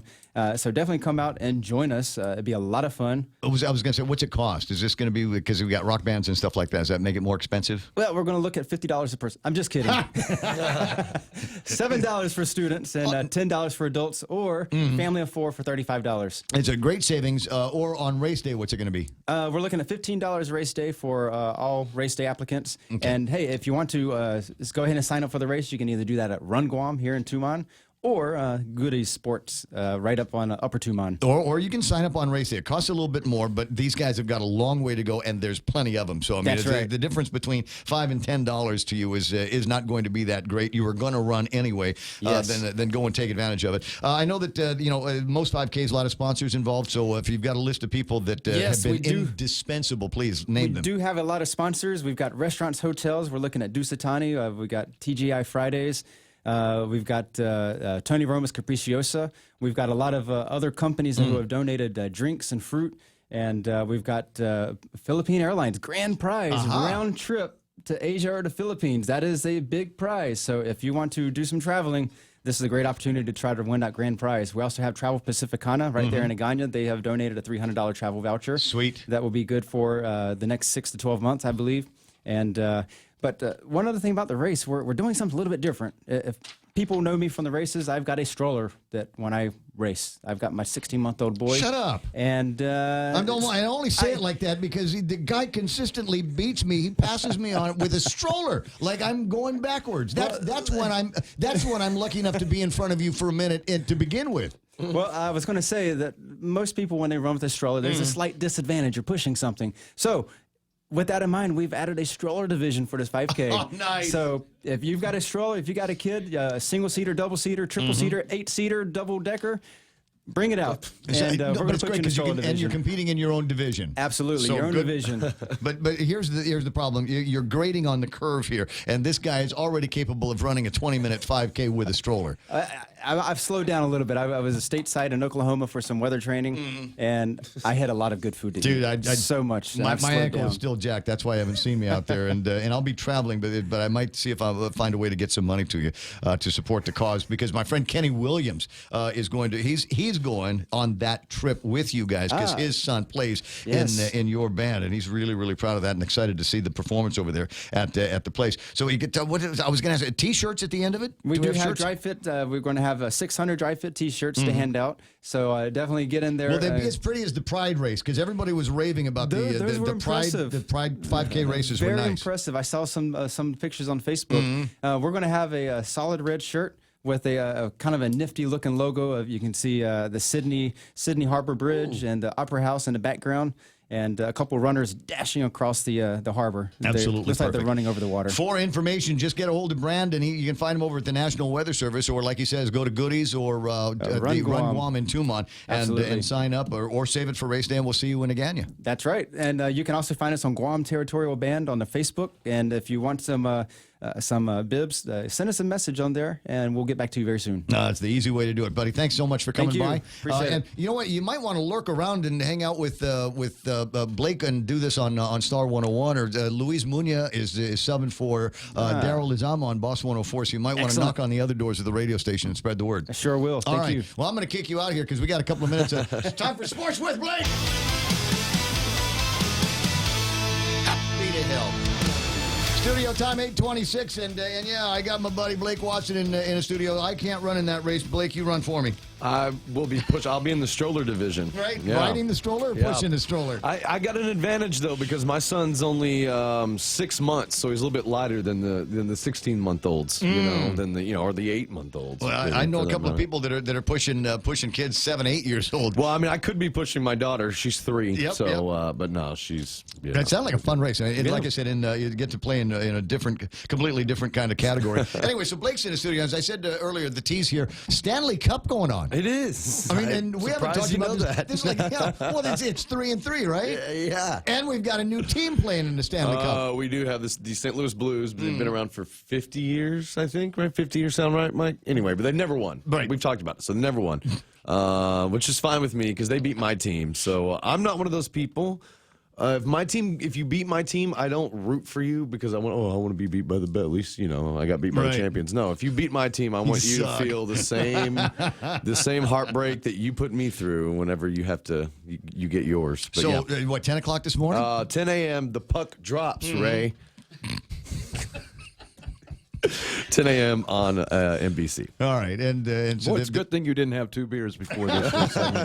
We're always very careful around that word, aren't we? I know. Yeah.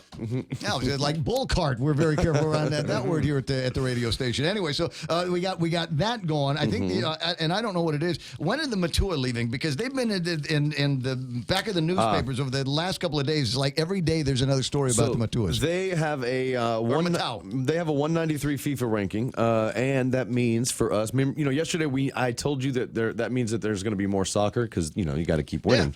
To be exact, 8 more World Cup qualifying games, so it's going to give the team a chance to test their skills and play together because I think they've got a lot more new people now than they did on the last Matau, like in the last World Cup, which was 4 years ago, whatever, 5 years ago.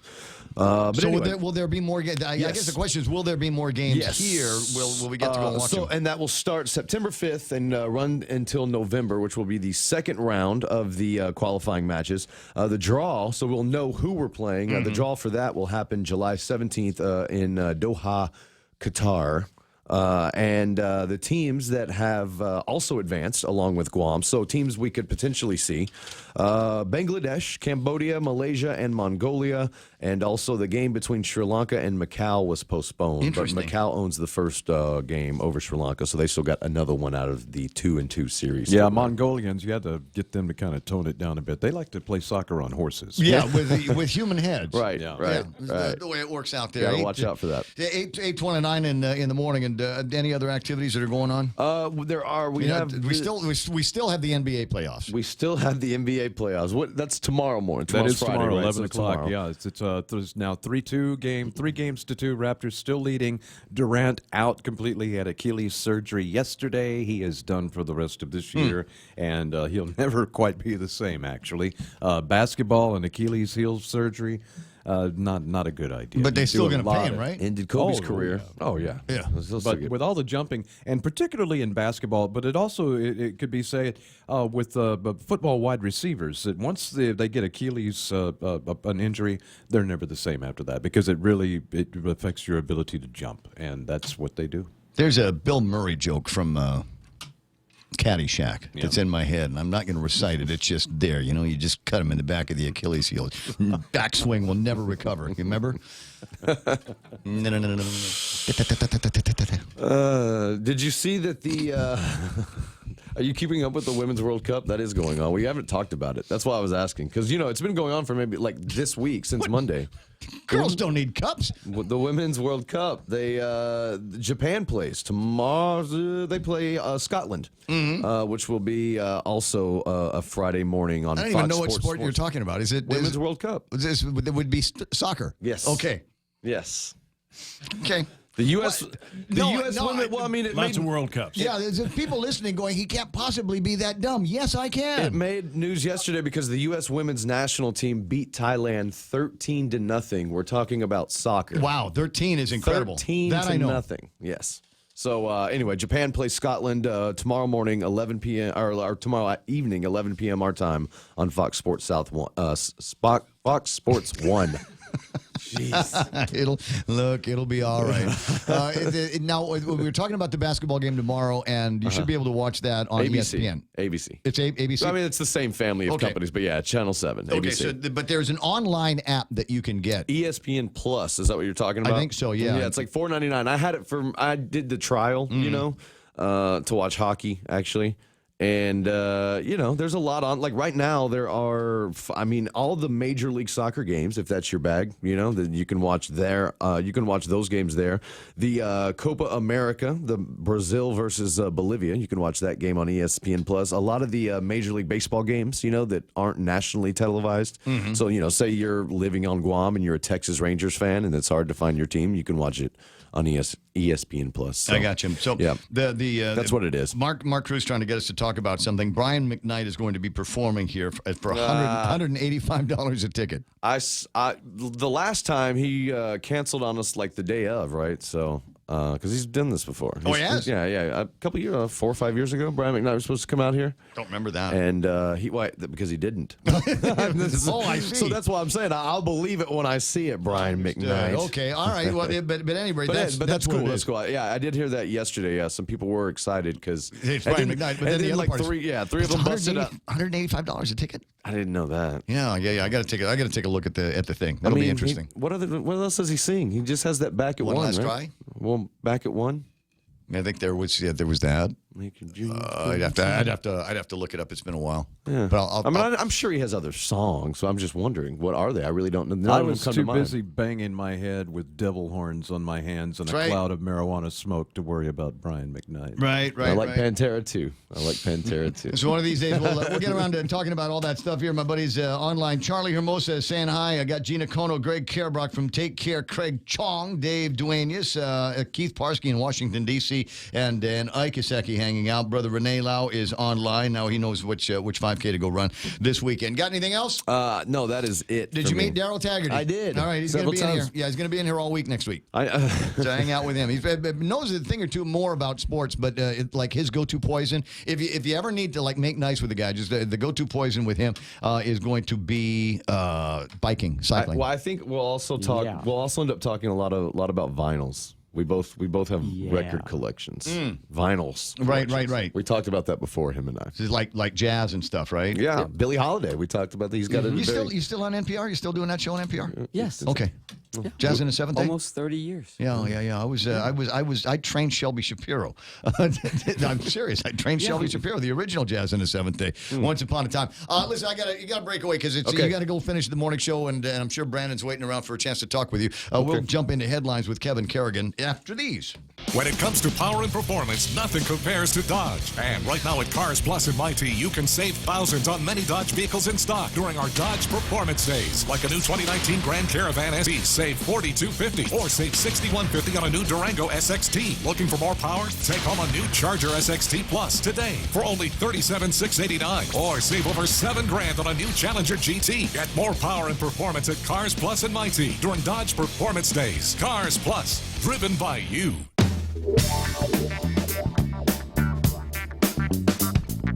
It's interesting. I got guys in the studio comparing the size of their record collections. It's 34 after the hour, and about time for our last look at headlines from the Guam Daily Post. Busy guy, Kevin Kerrigan. Half a day and good morning, Guam. In the headlines of the Guam Daily Post this morning, the attorney for 24-year-old Marlene Risa Uli entered a plea of not guilty in Superior Court yesterday. Uli is charged with vehicular homicide in the death of 4-year-old Jericho Zion David. About a half dozen family members and friends of the dead boy sat in the courtroom behind Uli yesterday as she sat quietly without comment during the hearing. On May 7th, according to the magistrate complaint, Uli was backing out of a driveway of a home across the street from the young boy's home. And according to the magistrate complaint, she got distracted, felt the car hit a bump, stopped, and saw that she'd run over the 4-year-old toddler. Uli has been on supervised release since her arrest on May 28th. Her next court appearance is scheduled for July 9th before Superior Court Judge Maria Senzon. A South Korean woman who visited Guam in June 2017 is now suing the Hotel Nico and its owner, TNN Guam, for more than $2 million in damages after a near drowning during her visit. Mira Choi filed the lawsuit in district court yesterday, alleging the hotel was negligent when she nearly drowned in the hotel pool on June 16, 2017. Choi stated she entered the pool, found herself in a location where she could not touch the bottom. Unable to swim to the edge, she ended up swallowing pool water, and she alleges she nearly drowned. A Nico employee eventually pulled her out of the water after a significant lapse of time, she claims. She was taken to her room and placed there and left there, states the lawsuit. And while in the room, she alleges she lost consciousness, was found unresponsive, and only then was taken to GRMC, where she says she received intensive care treatment. She was subsequently transported back to South Korea for further medical care. Choi alleges she suffered and continues to suffer from injuries, including physical, mental, and emotional pain. She is being represented by attorneys Pete Perez and Ed Hahn, who allege the Nico failed to equip the premises with emergency safety equipment, failed to warn her that portions of the pool were deep, and failed to employ lifeguards for safety as well. The Guam Attorney General's office has recently tracked down 80 parents and sent them child support checks totaling nearly $60,000 that have gone unclaimed in some cases for years. It's the start of an effort to clear the backlog of $5 million in unclaimed child support payments that number in the thousands and fill boxes in the Child Support Enforcement Division office at the AG. Attorney General Levin Camacho has made it a priority, and he's assigned Deputy Attorney General for Child Support Andrew Perez to lead the effort. Over the past month, Perez said his team has been cross-referencing the names on the old return checks with the child support case records. And that way they manage to locate the parents, get their new addresses, and reissue 120 checks owed to them. One reissued check dates back to an amount owed in 2008. Perez said many were unaware they were still owed child support. For these stories and more, log on to postguam.com or pick up a copy of today's Guam Daily Post. Is there not a process over a number of years for those funds that are just sitting around and have lapsed now? We can't find the mom, we can't find the dad, we can't find the kid. At some point, do they just not take those and, I guess, what's the word I'm looking at? Escheat them? Well, the process has just begun. It's a priority for Levin. I would say that it's a wonder, too, that these funds that have been sitting in this account for so long weren't transferred out by the last administration to some other last year. You mean like the 911 But they're still money? there. Yeah.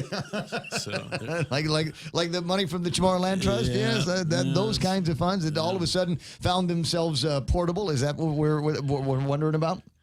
They don't have to. They just it shows up on the balance sheet. It says, "Oh yeah, we have money." Right? It's a Department of Administration. They say, "Oh, it's a positive balance of the accounts." Right. So they can spend because they're not actually in funds. I mean, they're in pretend funds. I don't think they're in separate accounts. We know what the balance of this fund is going to be based on what we know that was put into it, but it's not like there is a separate bank account for 911 funds or for those these could be escheated funds, right? When you can You're show the policy guy. When you can show that there are funds there on deposit that can be used, or they're not being used, but they're there. Right. There's money on deposit. Then it shows as a plus. as a deposit. And so we can take that money and otherwise use it. I think I understand the concept. Where are we now? 8:39. Let's call that iConnect time. Swing by the nearest iConnect and learn about the great plans that they've got for you. Mobile and internet, as a matter of fact, because they know that's where you're spending the most money, and that's where we know that they can save you money at iConnect. We know too well the inconvenience of not having power after a storm. You worry about the food in the freezer going bad. Nights get hot. It's hard finding comfort when going to sleep. These are realities. But with solar and battery storage from Micronesia Renewable Energy, these realities can be a thing of the past. The solar works during the day and the batteries power your home at night. Call 632-2613 to see how solar plus battery storage can make life a little more convenient. MRE, the smarter choice. Celebrate the special men in your life this Father's Day. Shouldn't that be special man? Just really not sure. Ladies. I don't know. Some kids these days have two daddies. Dude, remind me that I want to talk about this. It's a clipping from the back of one of the newspapers today, which is notice to potential father. It's perfect for Father's Day story, right? Anyway, celebrate the special man in your life this Father's Day at Cold Stone Creamery with a signature ice cream cake. Choose from their tall, dark, and delicious, or the Oreo cookies and cream. Or if there's two fathers in your life, get the tall, dark, and delicious and the Oreo cookies and cream. Order online I'm not judging. I swear to God. Order online at coldstonecakes.com. Only at Cold Stone Creamery, making fresh batches of ice cream at every store. The Extra Point with Jerry Roberts of Guam Training. Hi, I'm Jerry Roberts, and every day on The Ray Gibson Show, I get to comment on the incredibly diverse, fun, challenging, sometimes frustrating, often exciting, but always interesting world of work. I hope you'll be there with us. You can find daily transcripts of The Extra Point at guamtraining.com. Tune in every weekday morning at 7:20 for The Extra Point with Jerry Roberts, brought to you by Guahan Insurance Services and First Hawaiian Bank on 93.3 The Point. Yeah, that's nice. John Ray says, no, maybe they're talking about, the dad and the father-in-law. Okay, right. Whatever helps you sleep at night. That's fine with me. Like I said, not judging. What am I supposed to be looking for? Traffic gizmo. Let me see if there's anything happening. Second string traffic, that's what I call it. First string gets to work at 8. Second string is the bosses that get to work at 9 when everybody's already in. And all the hard stuff's been taken care of. I don't see a whole lot happening. As I said, construction up on in between the gate to Navy and up around the backside of Route 9. The Guam's highest rated and most northerly numbered route is a little bit busy for you right now. Intersection of 1 and 3 is a little bit busy. Traffic coming out of the Guam Regional Medical City area. 8, 10, and 16, not terribly busy up there, but you are going to find some traffic on not Marine Corps Drive, but Route 16 and Harmon Loop Road on both sides of that intersection. Don't know why, it just is. You see some traffic over by Kmart, as a matter of fact, southbound. It's moving slow. Don't know why. Watch out for that. Maybe just a lot of traffic trying to turn left into Tumon, and you'll see some stop and go at most of the intersections. Nothing major in front of Navy Hospital. Nothing major in front of Sumai. There's traffic down there, but it seems to be moving a lot quicker than it was an hour ago. It's 8:43. That's right now. Traffic on the point. 2-for-1 dinner time is back at Ruby Tuesday Guam. That's 2 fresh garden bars, 2 tasty entrees, and a sweet dessert to share for just $25.99. 2-for-1 dinner time for limited time at Ruby Tuesday Guam. Business travel just got easier. Take your data plan with you for only $10 a day to all 17 Data to Go destinations. Never worry about additional data roaming charges when you go where your business needs you. The US, China, Thailand, and so much more. Have the assurance you need to check emails, surf the web, and stay connected. Call 688-2677 today to make sure your account is Data to Go ready. Docomo Pacific. Better together.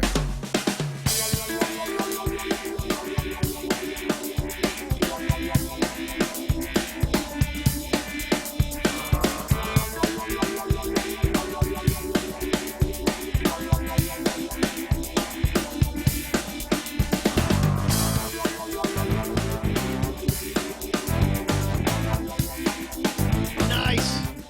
The power of a wink. Have you ever pondered that? Give it a shot now. 8:44 in the morning, 888-825-5888. TALK. You know, you can sit over there on that microphone if you want to. You get a little bit more control that way. Daryl Taggarty with me in the studio for no other reason but number one, he's a smart guy. Way smarter than he looks. But the other one, I'm kidding. What? 25 years in music radio. I remember all the insults. But anyway, 8:45 in the morning. This time next week, and Monday through Friday, he's going to be subbing for me while I'm otherwise involved in some medical research, personal medical research on my body at St. Luke's in Manila, which is in the Philippines. Maybe you've heard of this place. And then a trade show in Singapore, back in Manila for a couple of days to hang out with my friends over at Resorts World Manila. They've got a big anniversary celebration coming up. They've asked me to ambassador. They want me to be an ambassador for all of the running community here on Guam, to get on a plane with me to go out to Manila and run in the races that they've got there. So we've got to get all that set up and see if I can find a couple of other celebrity ambassadors to come out with and hang out. So I think that's going to be some fun for me. 8:45 in the morning, and so in addition to subbing for me on the program, he is going to have at least a little bit of the Ray Gibson social calendar. And among the things that I'd like you to go and act in my stead is the ribbon cutting at Officer Paul Tapau's new office. Okay. Hey, Paul, are you there, Sarge? Yes. Stand by. Standing by. Are you? Yes. I hear a little bit of an echo in the room. Are you actually in one of the new places up in AFME? No. I'm here in my office. Oh, the walls and everything. I was going to say, because otherwise, if you normally only get that kind of echo in the bathroom. But now, do you have an office in the new precinct? No, I don't, sir. That is exclusively for the patrol officers. That's going to be servicing the central villages, or the proper that the old Hagåtña precinct had covered. So we're really excited for the move, and we're really grateful for the Guam Police Department and affording the opportunity for these officers to really be a part of something special. No, guys over at Gura did an outstanding job. I passed by the other day, and I can see the asphalt in the driveway, and the parking slots are getting covered in, and just a question now of going out there and putting some plants and some grass down, right? Yeah, absolutely. The move, the Hagåtña precinct, the transition from the old Hagåtña precinct towards the central precinct is really, the work and everything that the Gura put in. It's made it really something of a precinct of the next generation to follow, because they've taken, Gura assisted us with the building of the first two precincts, which was the Dedalo and the southern precinct. So, the plans and everything to bring the central precinct to it being a state-of-the-art precinct for the island, it's going to serve really, the capacity of the growth of the island as we see it to the years, and be able to provide the service to the community. Well, I was, on behalf of the people of AFME Sinania, I was remarking earlier, these people, folks up there are safe like they're in God's pocket. They've got a precinct literally next door. Yeah, that's all my peeps, Yeah, so you too, right? That's my peeps, I grew up in the swamps, and I never would have thought that I would have my work so close to me. So, I guess when my whining years coming in and everything, I think Hagåtña precinct will be a choice, or the central precinct will be a choice of assignment for me, just to really feel wow, this is right in front of my house. Yeah, well, this question now, what do the old Mossback cops feel? What do the old guys feel about this move? I mean, because forever and ever and ever, there has been an Hagåtña precinct. I recall when that was the seat of the Department of Public Safety on Guam. It was. There's history there. It really, there was talks of it being a historical landmark, because that was where, you're right, Department of Public Safety came up with it. We had, firemen, we had, DOC guards all working on, and of course the police working under Department of Public Safety and it was really a pillar of community serving, public safety, with the concept of either you're going to be a fireman today or you're going to be a police officer. Yeah. Everybody got to pull on the rope of public safety and make sure that everybody is under control. And but I'd like to see, and this is the concern that I have. Right, I'm an old Agana kid. Anybody knows me, and Shelley knows that we were raised with grandma at Mariana Sales, and fortunately never actually had to go behind the counter over at the old precinct house. What's going to happen to that? I know it's an old building, and somebody's going to say, well, let's knock it down and put something new up there, modern technology, modern architecture and stuff like that. But I think there needs to be something that will feel like the old police station, even if it was just a museum for the cops. Yeah, that's our agency heads for the current administration is going to really sit down and decide where the direction of the old Hagåtña precinct is going to go. But the agency heads are going to come to, because we do know that DOC is, adjacent to the precinct. So between the director of DOC, Sam Brennan, and of course Chief Ignacio, the decision is going to be made. Don't let him knock it down, bro. Don't let him. You guys put a blue line in front of anybody that comes and tries to knock that place down. There's just in my mind, there's just too much history back there, and it is. It would be one of those things that would irrevocably change Agana, like when they knocked down the administration building for absolutely no good reason. There's sentiment value there because I had a meeting with Phil Flores last week, and he mentioned, and I was, commenting on the show that you did, the live broadcast that you did at the BMW site, and Mr. Flores was just all over how, Ray was this kid running around here and everything, and we had this, and we had the precinct and stuff, and his that part of the conversation was the precinct in itself, and watching the officers, the firemen roll out from that one central area was really something growing up. It's like, okay, let's steer away from there before we. Yeah, we knew. Yeah, you knew that was where the bad kids were going. Hey, let me get back to the new place because I don't want to overshadow that too much and be over sentimental. Don't let them knock it down, okay, Paul? I'm just saying. Come on, we got the memorial to my buddies, all of my cop friends that have died in the line of duty. There's a memorial up for those guys. They're not going to be able to move that. So, but anyway, as far as the new place is concerned. And speaking of memorials, has there been any conversation about naming that the central precinct after somebody? I think there's actually legislation that's going that was presented for a resolution to rename that, and I unfortunately I don't know what the name is going to be. Mariano Cruz. Hey, you just gave me flashbacks. I had. That guy, I was going so fast in the car one day. He caught me. He saw me speeding at what is now the Micronesia Mall and caught up to me in front of John F. Kennedy High School and said, and you remember his voice, boy, do you know how fast you're going? So I was going pretty fast, and I was ready for him to write me a citation. And he says, I'm not going to write you a citation because you're Bill's boy. I'm just going to tell your dad. And that was worse. That was worse than a citation having to go in front of a body.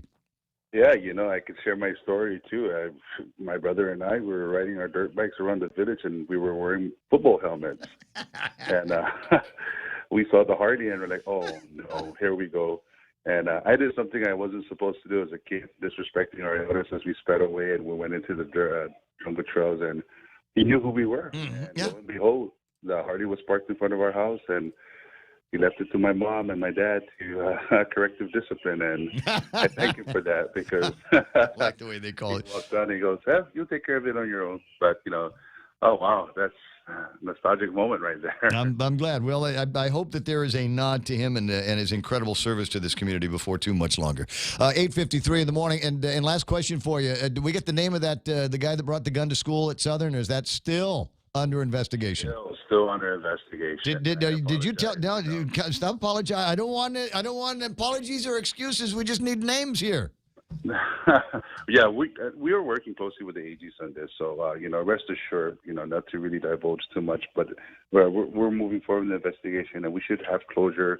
I'm hoping by either this week or next. Because I know I'm not the only guy in media that's asking you. So I mean, yeah, you got to tell them Dick and figure it out.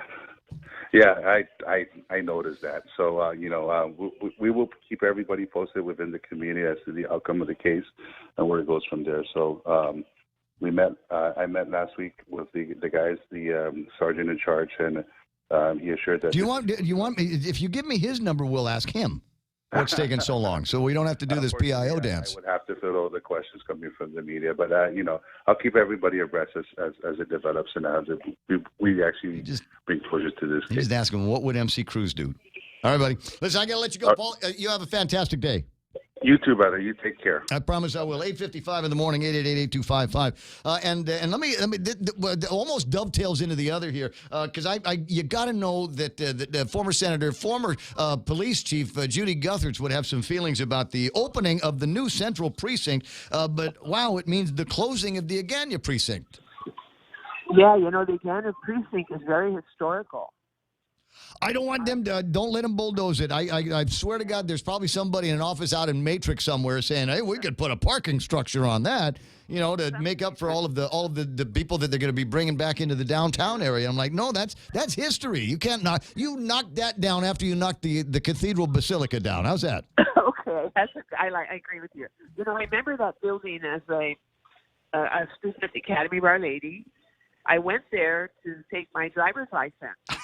A test when it was under DPS. And Henry Titano was the director at that time, I think, he was the chief or the colonel or something of that nature. Yeah.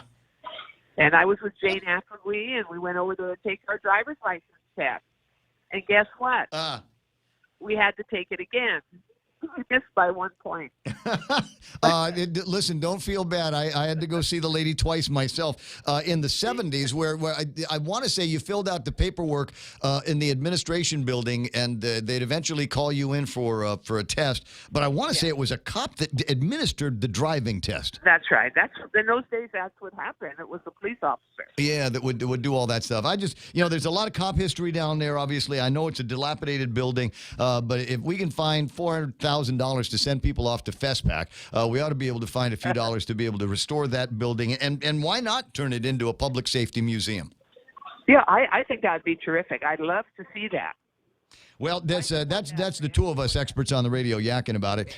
So I wanted to know about the town hall meeting. I'm just I'm worried, Senator, that what we're gonna do is we're gonna go over the same retread answers to these problems and not, as they say, get to the root of the issue here. So we're all gonna feel good, and nobody's a racist. Nobody's saying anything about racism, and nobody's saying anything about a specific community. We've got problems around here, and we've got to address them. And I'm worried that we're just gonna throw platitudes around again. Well, I'm not sure what will happen now. I was at the meeting, and I also contributed ideas. Mm-hmm. And my discussion was that we need a four-pronged approach. The first is get the federal government to enforce the provisions of the agreement, not just the financial provisions, but the enforcement of residency provisions, the conditions of residency. Yes. Then we need the FSM government to take responsibility and to prepare their people if they're coming here, to make sure they have some kind of training, a certified training, let's say in the construction trades or tourism, or some areas where they will be employable as soon as they arrive, so they don't become a problem for our social service programs, our limited resources for social services. The third thing is for the government of Guam to do what it's supposed to do and protect this community, and to help federal offices ensure that people are complying with the conditions of residency on Guam. And then the fourth thing are the community programs, the churches, the village communities, the sports activities, all of that. I think that the four-pronged approach is good. But right now I'm looking for the federal government. They haven't said a word, Ray. They're just silent, like we don't exist. I'd like them to speak to this matter. No, won't happen, Judes. Won't happen. I've talked to people high up in the administration, and they seem to want to just kowtow and not ask any hard and pressing questions and issues. Well, this has got to be taken care of administratively, and you don't understand the way the federal government works. Well, the heck with that, Ray. Then they need to be sued. We need to sue the federal government for not complying with the conditions of the compact agreement. Faison Carlotta. Go find Carlotta. She tried to do that back in the Clinton years. Hey, listen, it's 9 o'clock. I got the news coming up. Are you super busy right now? Can I call you back and finish the conversation? All right, groovy. Just for a few more minutes. All right, Dr. Judy Guthertz will rejoin us here on the other side of Fox News Live. It's 9 o'clock in the morning. Fox News coming up next on the other side of that. Kevin Kerrigan. No, it's more just me and Daryl and stuff to talk about all morning long. We'll kill another hour of talk radio next. So stick around, Brown.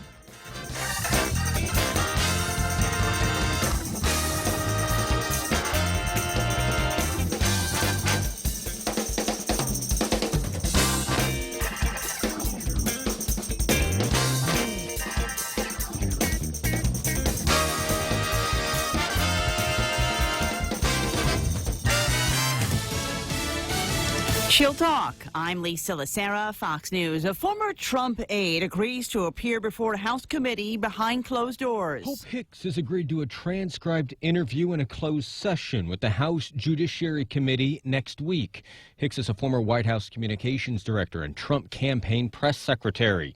She was issued a subpoena from the committee last month as part of the panel's investigation into the special counsel's report. Committee Chairman Gerald Nadler says Hicks will be asked about Russian interference efforts and potential obstruction of justice and presidential misconduct.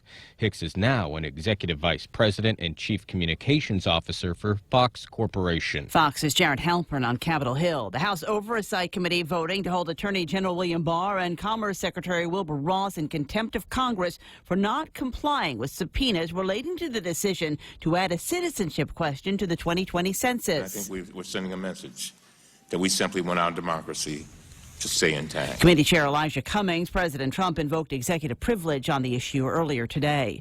A new way for people who claim they were sexually abused by members of the Catholic Church to report it. Fox's Steve Rappaport has more live. Lisa, U.S. Catholic bishops voted to create a hotline run by an independent entity within a year to take complaints by telephone and online. Operators would inform regional supervisory bishops about the allegations, but bishops raised several questions, including when to notify authorities of abuse and how the church will ensure victims are taken care of. Pope Francis issued a directive last month for priests and nuns to report sexual abuse and cover-ups by superiors to church authorities. Advocates for abuse victims say that's not good enough. They want suspicions reported to law enforcement. Lisa. Steve, the Arizona man who admitted selling bullets to the gunman in the deadliest mass shooting in modern U.S. history, asking to be tried by a judge. The attorney for Douglas Haig saying the connection to the shooting will have a prejudicial effect.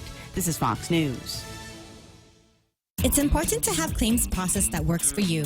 At Guahan Insurance Services, we make things simple and convenient. Same door you walk in to purchase your insurance is the same door you open to file your claim. We can't pretend that the car insurance claims process is fun, but we can promise a hassle-free and speedy recovery without any runarounds. For your home, auto, and business insurance, visit us at the Camacho Landmark Center on Marine Corps Drive in Tamuning. Don't forget to like us on Facebook or give us a call at 475-1162 or text 929-SAVE. That's 929-7283. Hey, it's Mom. Somebody forgot to thaw the chicken, so meet us at Chili's for 2 for $25. Oh, and congratulate your sister for making the basketball team. She's thrilled. Love you. See you at Chili's. Enjoy 2 full meal combos for $25. An appetizer, 2 mouth-watering entrees like our crispy chicken breast, smoked barbecue quarter leg, or smoked jalapeno cheddar sausage. Served with corn on the cob and french fries. 2 bold combos for $25. A full-on meal deal available nightly for a limited time. Together, we Chili's.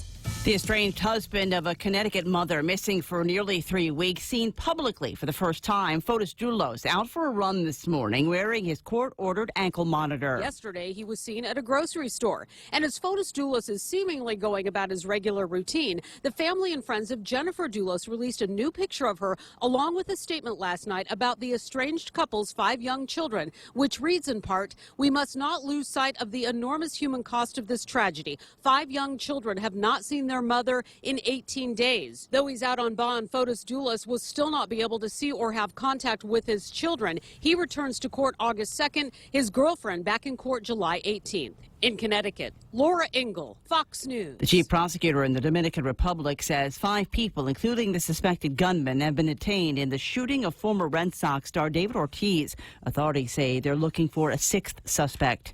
A Golden State Warriors star speaks out amid speculation over the severity of his injury suffered during the NBA Finals. Kevin Durant confirming on social media Wednesday that he underwent surgery to repair a ruptured Achilles tendon, noting that the operation was successful after exiting Game 5 of the NBA Finals after coming up limp earlier in the week. The Golden State Warriors received some backlash for allowing Durant to play after sitting out 9 games prior with a strained calf. Warriors head coach Steve Kerr addressed that on Wednesday. Kevin checked all the boxes, and he was cleared to play by everybody involved.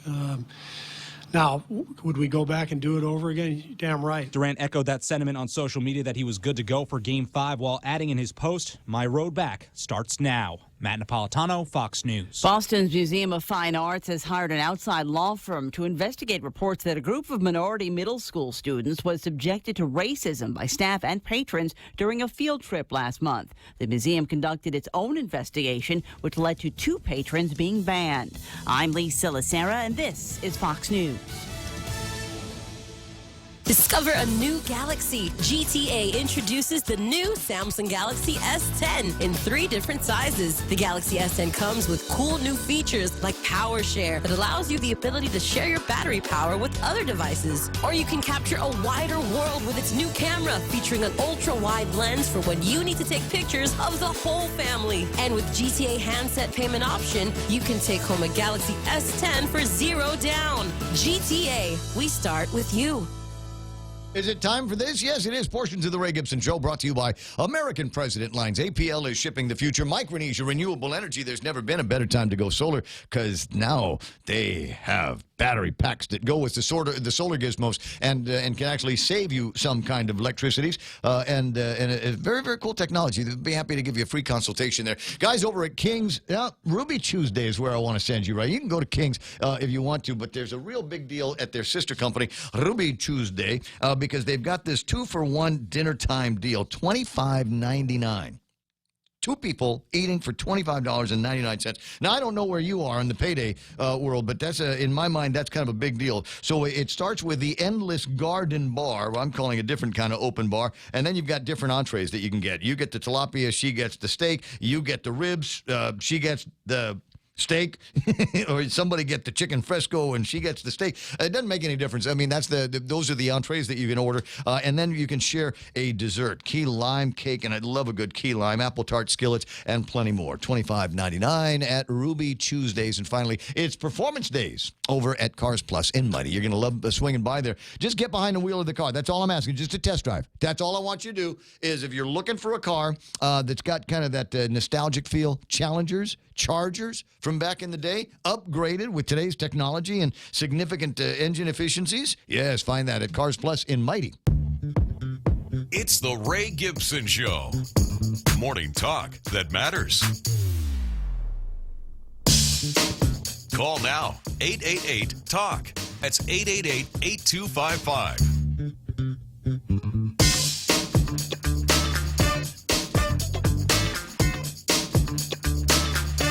7 after 9 o'clock in the morning. Hey, what's up? Are you good there where you at? What do we got here? You're looking to commentaries on the Facebook Live. Scott Nelson is up and online. Scott, you're late. We've been here since 6 waiting for you. What's up? Tell me, maybe you're in a different time zone and you just woke up and said, let's see what's going on. What did I miss? What did you miss in the program today? Well, what did I riff on before? Don't forget to get Judy back, if you don't mind. What did we riff on before? We were talking about a couple of things in the front page of the Guam Daily Post today that I thought were entertaining. The idea that our Department of Revenue and Taxation, is it me or is it possible that and I don't know. I will tell you right now, when it comes to stuff like this, I am not an expert. I could not tell you. It just seems high, though. $114,000 a month for the rent at where the building at the Department of Revenue and Taxation is. It's a lot of money. I mean, big space, right? It used to be, what was it? What was the name? It wasn't Cost You Less. What was Judy would know. Judy, what was the name of the place that Rev and Tax is? It used to be, I think, wasn't it? No, it wasn't Cost You Less. It was another name. I don't know. Oh, Costco Price. Costco, yeah, you had to pay to be a member. Yeah, for a little bit. I remember when they opened that thing up, and I thought it was actually pretty cool, and got some pretty decent deals on that and stuff I don't own anymore. But I did like the idea, did like the concept. Anyway, so it was a Costco Price, and not necessarily built up to be the Department of Revenue and Taxation, but it just, like I said, seems to me $114,000 a month with the addition on that. And my buddy Michael Knight seems to think that might be because they implemented the or more legislation, and it's possible that it now costs the Joe Ten family more money to own that place in taxes, so they've passed that on to Daphne Shimizu. So it's possible, but I don't know. Does that? I don't know how much you know about real estate. Logical to me. Yeah, but I mean, is it $114,000 a month for that area? Do you think that's about right, or does that feel high? Well, I think to me it sounds a little high. On the other hand, where are you going to find a facility big enough to house the entire revenue tax department? They sort of haven't, I mean, where else can we go right now? There's that mall in Tumon that they're not opening yet. I don't think they want revenue tax in that building. Well, it's not like, I'm not saying let's put Department of Corrections in there. It's Rev and Tax, We've got. I don't think there's any more room at the ITC building. And for God's sakes, please don't. There's no place to park there now, as it is. That's the whole point. They have plenty of parking up there. So unless they can find a facility equal or better that's cheaper, I doubt it. When it comes to facilities like that, it's really a renters or owners market. Well, maybe we just need less people. Well, that would be good. Do more technology, right? Yeah, use more technology. We'd need fewer people, and using space age internet technology that frankly is already out there. Can we make it so that we don't need a big building for people to go into? As you need to do some work with the government of Guam. Here's your app. Do it online. That's right. I agree with you. Well, that's because you and I think we generally think alike around here. Where were we in the last hour of the program? Yeah, the town hall in Mangilau last night. Well, I have to tell you, I sat there. It was almost 3 hours, because I started around 6. It started pretty much on time, and I was home at 9, so that's about 3 hours. There were quite a few people there. A lot of people wanting to speak. Some of the discussion was very aggressive, filled with a lot of anger and frustration. Other discussion was more constructive. But everybody sort of listened carefully and was trying to support each other to see what the end result will be. Now, I don't know what the end result will be because that was not made clear, at least to me, other than a lot of notes were taken, and there seemed to be enthusiasm from the governor's office representatives and the mayor and the police chiefs, and that's great. But now the burden is on them to take these suggestions with others and move them forward. I would like to see a couple things happen immediately, and I'm glad Senator Pito Terlahi was there and Senator Moylan was there. I'd like to see them actually ban the sale of cheap liquor in village stores. And, Ray, it's very interesting because that became a big issue at this meeting. And the availability of real cheap liquor and real cheap beer is sort of helps to propel a lot of this behavior. And about a year and a half ago, I did a research project with my students in the regulatory administration class because we had heard about this cheap liquor. So we divided the class into teams.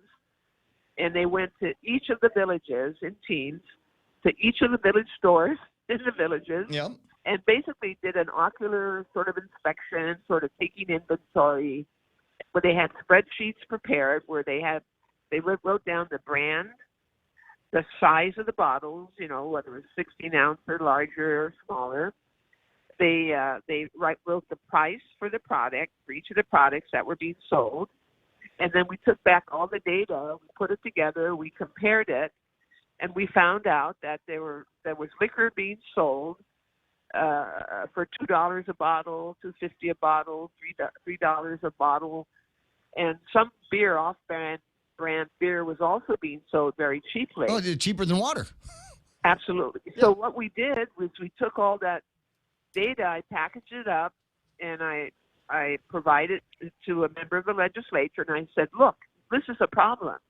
This is why we're seeing a lot of disruptive behavior in the village communities. Can you please do something about this? Why is this liquor and beer so cheap? Where's the taxes? Is it being taxed? If it's being taxed, that means the stuff maybe costs 50 cents a bottle when it's imported to Guam, you know? So I don't think anything happened.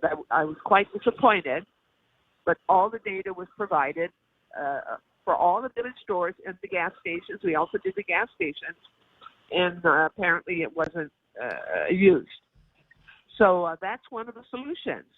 Either tax the stuff really heavily or get it out of the village stores and limit it to other types of establishments. There's a thing called alcohol density, and I was just looking in my email because I'd sent it to somebody recently, and there is statute in Guam's books that will identify the number of off-premise licenses for an area depending on their population. So if you've got a big population, there will be more stores that can sell alcohol. And if you've got a smaller population, then there might be only just a couple of places. You know, just one off-premise license, say for every 500 members of the population. Yeah. But if you look around, and as you pointed out, a simple research thing is go out and count the number of places that have an off-premise license within a half mile, within a mile. Here, try this one. Within a mile, say, of any of the Himlani apartments, within a half mile of the Granada apartments in Tamuning. How many places are there where you can walk in and get yourself a six-pack of beer virtually 24 hours a day? We stopped selling booze, supposed to stop selling liquors and beer, alcohol at 2 o'clock in the morning, but you can start buying it again at 9. When you were in charge of the police department, if you went into a gas station in the middle of the night, those doors were locked. They were actually chained. I rarely see that anymore. Well, I think the law was changed, unfortunately. They're not enforcing this license limitation thing, I can tell you that. Because every store we went to had the stuff. And this is like the Lightning Bolt brand, you know, that you find on Skid Row places in various cities in the United States. And so it's made its way here. And I also was able to get a little information that the importers are actually part of the little store group.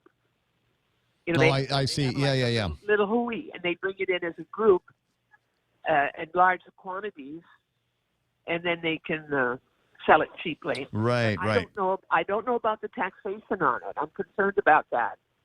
Well, if they're not putting the tax on it, if they're not paying the import duties on those, then they can sell them less than they're going to sell a Michelob Ultra or a Modern Times beer.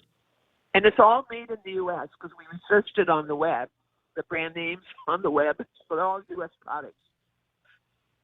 Yeah, I'm getting a couple of notices. The Facebook Live community is beginning to chime in here. Lady D with a concern that you might be hurting the business community instead of fixing the bad behaviors. Well, that has to be considered, you know. But do you really want liquor all over the place in our villages? Is that the right place to sell it? Listen, there's some places that say if you want to buy beer or wine, then you buy it from the company store, as in the government will run the sales of it, and you buy from a state licensed you buy it from a state licensed store, and that's all they do. It's a government liquor store, and you know what? We're closed until about 11 o'clock in the morning, and we're not open on Sundays. So responsible drinkers will inventory up while they can. Yeah, I think we need a multiple pronged approach, but that's one of the problems, that it's so easily available. The other one is, and I did suggest this, is we need a vagrancy law and a loitering law to keep folks away from hanging around the stores. The owners of the stores, I've talked to them, they try to get folks not to hang around and drink outside, but frankly, they are ignored or they're threatened. so they don't intervene. Yeah, well, I was passing by a place right next to the Bank of Guam yesterday, and there's always a group of people hanging out there. It's like that must be where there's free electricity and Wi-Fi for their phones, because there's always folks that are hanging out in those places. And my guess is the same way that we've got these yahoos up and down the medians and bumming money on the street corners around here, which is something we've really got to do something about. The cops will come, move along. As soon as the cops are gone, they come back. That's correct. Yeah. And cops got better things to do than to police each individual intersection. That's right. But Ray, we do not have a vagrancy law anymore in Guam, or really a loitering law, as far as I can find. And we used to have a vagrancy law. Yeah, but who's going to enforce it though? Well, I mean, that all comes down to enforcement. But at least it arms the officers to have some authority to remove people from sleeping in parks or in school bus shelters or whatever else, They have some law to back them up. To what degree, Dr. Judy Guthert's on the phone with me, to what degree do you suppose some of this also stems from a hesitation at a prosecutor's office or at the courthouse to put somebody in jail because they know it's overcrowded and might not be the appropriate place to put somebody? Just because you're a vagrant doesn't make you a criminal, but we do got to find a way to get you off the streets. What do we got to? Should there be an intermediate kind of holding facility? Well, if we decide to do that, that's a big financial commitment from the community, and that should be discussed by the community. Maybe a bill could be introduced to think about that. But, we've provided facilities before, different social agencies that get funding from the government. They provide housing. They have provided housing, but then problems occur, and the individuals don't want to stay there, or they tear them to bits or ask to get out. So, we have all these different issues, so many different issues that compound the problem. But I think if our leaders just sit down and start really focusing and work with the social agencies, work with the nonprofits, work with the federal government, and work with representatives of the FSM government. One thing I really think would work for us, if they could just reevaluate the conditions to come to the island, to ensure that people have skills before they come. How could we do that? Well, the federal government gives millions and millions of dollars to the compact impact countries. Yeah, ask me. That gets lost in the corruption, I'm sure. Well, if they could hold back on some of that money to start the U.S. Department of Labor certified trades program to get folks, certified in, let's say, the construction trades, which we need badly here. In the tourism area, where we always need people in the tourism area. Get people trained with certifications, and then they come to Guam or some other U.S. area, and they're ready to work. And they could be more self-sufficient on their own, So yeah, I'm reminded that they did that at the Trades Academy, and it wasn't that long ago. I want to say it was about the last 3 or 4 years. They did it at the Trades Academy, graduated a bunch of guys, got them certified, and you know what they did? They split. No, hell no. They went to the States where the jobs are, and $25 for a labor position. So these guys took their skills and split. And I don't necessarily have a problem with that, but just recognize that might be the outcome of these training programs. Not to do the training here at all. The training should be done within the countries, the compact impact countries. I agree. Why? Because it's cheaper. They could bring instructors in from different countries. They could set it up and operate it cheaper and get these folks certified. And then maybe they won't want to come to Guam. Maybe they'll want to go directly to the U.S. mainland with their certifications because they'll get more money, more pay. Yep.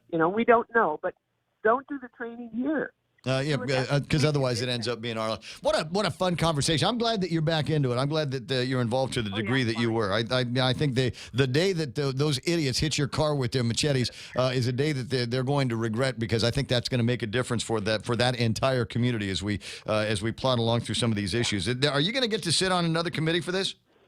Well, I don't know. I did offer to help if I could be of help. I always want to help, Ray, to find solutions. So if they need my help, I'm always willing to help. I told them that. And by the way, the FSM leaders of Guam that were present, they were very constructive. And they also did apologize to the people of Guam at the meeting last night, and it was a very sincere apology. And the FSM Council General was also very magnanimous and also working hard to try to take all these solutions in and move forward also. So yeah, I just kind of wonder if if some of these islands where these people are coming from. I mean, I'm wondering if their families are ashamed at the behavior of their children when they leave the house. Well, I can tell you, I'm sure they are, because I have students right now in my two summer classes at UOG. A number of them are from the compact countries. Mm-hmm. They felt terrible about what happened. Very, very bad. They're very sad about what happened. So, yes, there are wonderful people from the islands. We've grown up with these folks all our lives. We've worked with them all our lives. But we've just got to get a handle on this dysfunctional behavior and those that don't want to be productive. Yeah. Well, it's unproductivity and unfunctional behavior that unfortunately is affected. It's not just the Micronesian community. I think if firmer steps are taken on the distribution and regulation, if you will, and certainly the taxation on the alcohol, if we take another hard look at that and figure out why there is so much access to cheap booze around here, maybe that will help resolve some of these issues. And like I said, it's not just for them. It's for us. We've got to. You take a look at the magistrate reports. There's just as we got just as many locals getting drunked up and having a lousy Friday and taking it out on their wives as there are drunked up Micronesians. Hey, dude, I got to run. I'll talk to you pretty soon. Okay, take care. All right, thanks, Doc. I appreciate it. Dr. Judy Guthertz. A victim, recent victim of the machete-wielding Micronesians down in the Mangilau area not that long ago, and it looks like they're taking steps. But I don't, to the degree that they've taken these steps before, we've already done this. We keep running into the same problem. So what is it that we got to resolve? And I tell you what, as somebody that's done a little bit of research into this into the alcohol density issues. I'd like to see more of that kind of conversation. And anybody knows me. Anybody having a drink with me last night can attest to the fact that I'm not a teetotal. I'm not one of those guys. I like my drink, and I like to think that I'm a responsible drinker, and I like to think that if somebody put a rule in front of me, I would follow said rule. If they said, Gib, we understand it's a big weekend coming up, Liberation and stuff, but you can still only buy 2 cases of beer. Oh, okay. I got it. You only buy 2 cases of beer today. I'll come back tomorrow and get another 2 cases because I'm going to have a party. I don't necessarily have a problem living with those rules. I remember it was the 4th of July in 2000, I want to say, and 1. And I was in Washington State. And we were headed to a 4th of July star-spangled barbecue. And I got there, and I was expecting it to be like Chamorro-style barbecue, like soy saucy ribs and chicken and stuff like that. It was frozen horse meat burgers, ones that come out one size fits all. You stick them on the grill on the gas grill. You turn it on, and it makes gas grilled chicken and burgers in 5 minutes, and then you put it on some kind of bread, and there's all the regular condiments, right? Might as well cook it in a microwave. It's what I call it, a howley barbecue, right? Yeah. But I had a good time. I was having a good time. Anyway, so we were in a hurry, I recall, not to get to the barbecue, but we had to get to the liquor store. Yeah. Because they were going to close. Mm-hmm. And if they closed at 2 o'clock in the afternoon or something stupid like that, that was it. If you wanted to get a drink, you needed to go to a bar. You needed to go to a restaurant and pay bar and restaurant prices. But if you wanted to go and get a 6-pack of beer, a bottle of tequila, something like that, you had to get in there before they closed the store. And because the town goes dry like that. Yeah, growing up in Texas, it was just a thing. You got used to it. We grew up with it. You knew the liquor stores closed at 9. Mm-hmm. So if you had liquor that you wanted to get for your gathering, you had to get there by 9 and get it because you were not going to be able to get it anywhere else. And back then, even the grocery stores, and I believe it's still the case, they'll chain everything up. The grocery stores, wine, beer, everything after midnight. Because if they don't, they'll lose their license. That's if right. they're caught selling it, if somebody is caught being able to steal it, to pilfer it out of the building, they're going to lose their license. And I don't know that we have enough of that kind of enforcement. Like I said, was it once upon a time when they first enacted those laws here? If you went to a gas station in the middle of the night and even went by the thing, all of the doors were locked. You couldn't, and with not just a chain, it sometimes put an actual lock and a hasp on it to prevent people from being able to get in there. So there have been those steps taken in the past, and I think maybe for the sake of the community and all of the issues that we have, these guys were drinking. They weren't high on anything. I think that everybody had agreed in the investigation that they were all drunked up. Somebody found a bottle of something and got drunked up on it. And if you can't control your liquor, or is in the case of some particular genetic backgrounded folks, if you can have a whole lot of liquor and still stand, there's a gene that some of these guys have got. Ask the cops; they'll tell you it is amazing. These guys throw down a bottle of this, a 6-pack of that, and another couple of glasses of the other, and still be able to stand. Yeah. They're drunk to pieces, but they're still able to stand and get in fights and pick up machetes and all of that. Definitely not in their right mind. Absolutely crazy. Aren't liquor licenses limited per village? Asked Jess Limtiaco. I believe that by law they are, but I don't know that anybody is enforcing those laws. No one enforces any other laws around here, exactly. So why would that one? So it's one of those things that somebody's going to have to investigate. I don't have the chapter and verse in front of me, unfortunately. I didn't know I was going to get into that conversation. But as I said, there are in Guam statute limitations on how many off-premise licenses can be out there for depending on the population of the town. Currently, it's one store per person, right? I think it is. Yeah. You know what? It sometimes feels like that, doesn't it? And I'm not going to hammer the gas stations. Everybody got a job. Everybody got something to do in business. And what would happen if all of a sudden they started enforcing that? You open up your mom and pop store and you're thinking you're going to be able to have a cooler back there with the usual brands, the reds and the blues. And somebody comes and says, yeah, we took a look at your liquor license and or your license application. We can't give you one because there are already too many stores here with off-premise licenses. It's kind of funny because discrimination. Yeah, over there on Fahrenholt, kind of close to my place. Of course, you've got Payless. All right, you got the grocery store. Yep. Then not a half mile down the road, you have Joy Market, which is right across the street from the Minnegoff Market. Yes, yep. And both of them are selling beer. And to me, it's just like, and I think you have another little store that's inside the neighborhood, actually, down the street a little ways. It's kind of buried deep in there, but there's a couple of stores buried off in the neighborhood somewhere. Well, let's just do just within a mile, from your place being ground zero, just draw a circle around a map and then make that a mile radius and just count up all of the places that there are liquors, beer and wines and liquor that are being sold off premise. And restaurants, one thing, and like I said, restaurants, the control on restaurants is they charge more at the restaurant and at the bar for a beer. You can buy in most of the bars for about $7 you can get a drink. And in most stores, for about $7, you can get a whole 6-pack. Yeah. So it's there is that control and that limitation that is in place. Cosendo says boredom, a large factor for youth issues. Change that, and we'll see this trend drop. Cosmonaut buddy, they got the internet.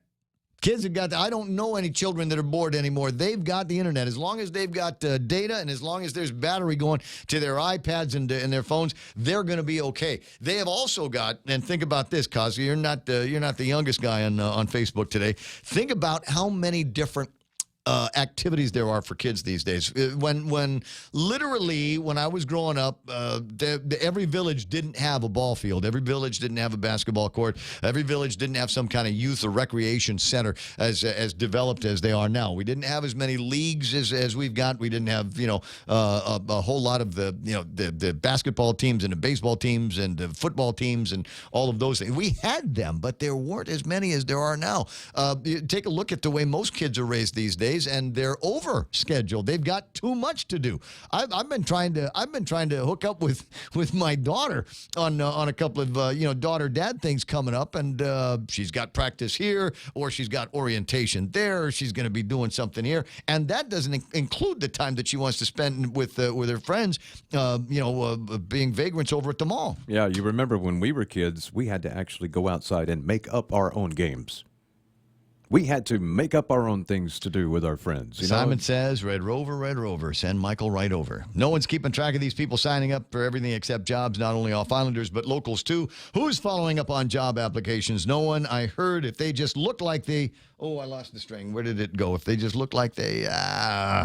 Sometimes that'll happen. I sound like Bob Klitschko all of a sudden. Where did it go? It was just right there a second ago. Oh, well, true, Ray, but what we did have, we took care of. Another line from Lady D, ban using welfare money to buy booze. Well, they can't. All right, legally you're not allowed to use it. You can't use SNAP benefits to buy it. Right. But the fact of the matter is those that do get cash benefits can spend that cash on whatever they want. Whatever they want to. Yeah, I'm going to go in there and I'm going to buy a loaf of bread and tomato ketchup and I'm going to use my SNAP benefit and ask for change back. I will get that change back, go to a different counter and buy beer and cigarettes with it. And it'll be the good beer. It'll be the good cigarettes too. Look at me and my iPhone. Yep. 9:34 in the morning, we should probably take a break. 888-8255 is my number. 888-8888 is iConnect's number. Give them a ring a little bit later on and find out about great plans that they can put together for you in your telecommunications mess lifestyle. Are you having a hard time sorting things out that way? No problem. They'll make it so you can get in, and it'll be a whole lot cheaper than you can imagine at iConnect. In illness and in wellness, Calvo's Select Care is health care that is there for you. That's why over 80% of the Guam medical community places their trust and insures with us. We offer our members wellness and fitness programs for a healthier lifestyle and provide a comprehensive medical network on and off island to help members from unexpected illnesses. Contact Calvo's Select Care today for more information. Security Title is honored to join in sponsoring Ray Gibson on The Point. My name is Alicia Blas from Agate, and this is where I start my day, listening to the voices of our community and sharing thoughts about issues that affect all of us. It all boils down to our people and our land. Putehi Igumamu. Protect your home. When purchasing or refinancing your home, remember to call the professionals at Security Title, just like you call Ray Gibson in the morning.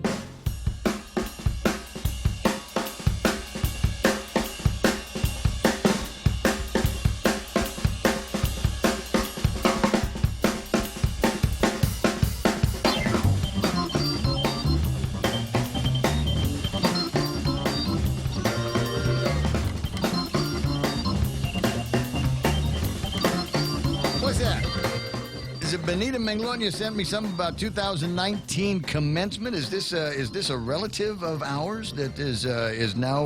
Let me just see if I'll put it up on the WhatsApp maybe, because it didn't come with any other explanation other than that. And it's cute, so I think maybe it's something I might be able to play. 888-8255, 888-TALK. Who's there? Okay, I'll get there in just a second. I want to get this on because if it's for Benita Manglonia, this Benita Manzanita, who I love, and I want to make sure that we've got some good things that are happening, that it all gets shared with me. And if it gets shared with me, then it gets shared with you. Now I just got to plug the thing into the Facebook Live and get that going. I did, while I get a second, I found out a little bit more about the area where they had this odd water issue.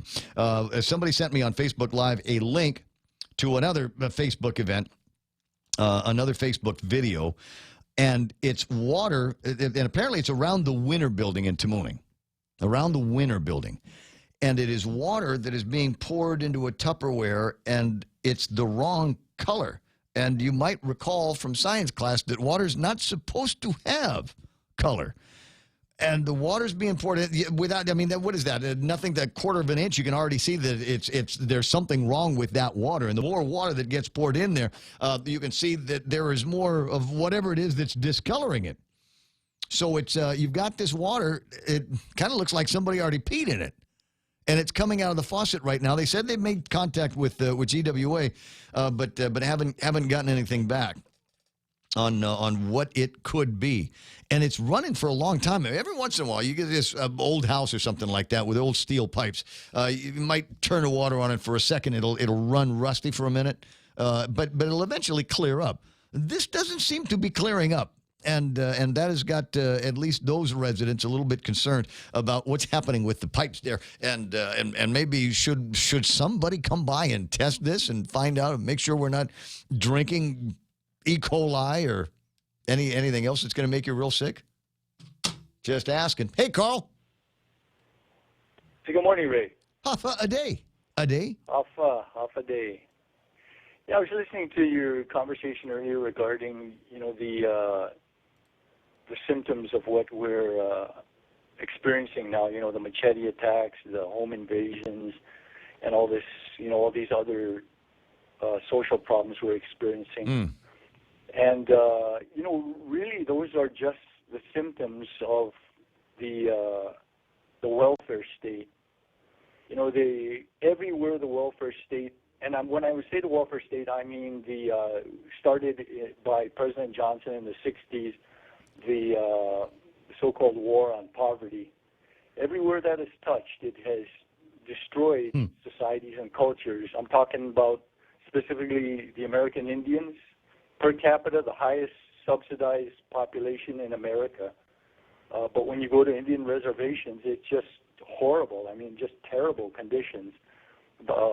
Black Americans in the inner cities, the Hispanics in inner cities, Asians in inner cities. And, I talk about Detroit, and the disaster that has happened and is happening in Detroit. I believe they are somewhat turning around slowly. Inner city LA. I mean, the places with the Democratic governments? Yeah, and inner city San Francisco. And sometimes, you've seen the stories, Ray, of people pooping in the streets in San Francisco. I put the image of the app online on Facebook Live yesterday so people could see it. There's an app where you can follow along and see exactly where all of the poopiness is. Yeah, and I read of an article of I forgot what city it was or what place, but they started a work requirement in order to get welfare, and the welfare rolls dropped by 85%. If we're not going to attack the problems, what we're doing is going around like the little boy, trying to stick his finger in the cracks in the dike. It's not going to do any good. We need to do something at the root cause of, these social issues, and it's the welfare state. We've created a growing number of wards of the state.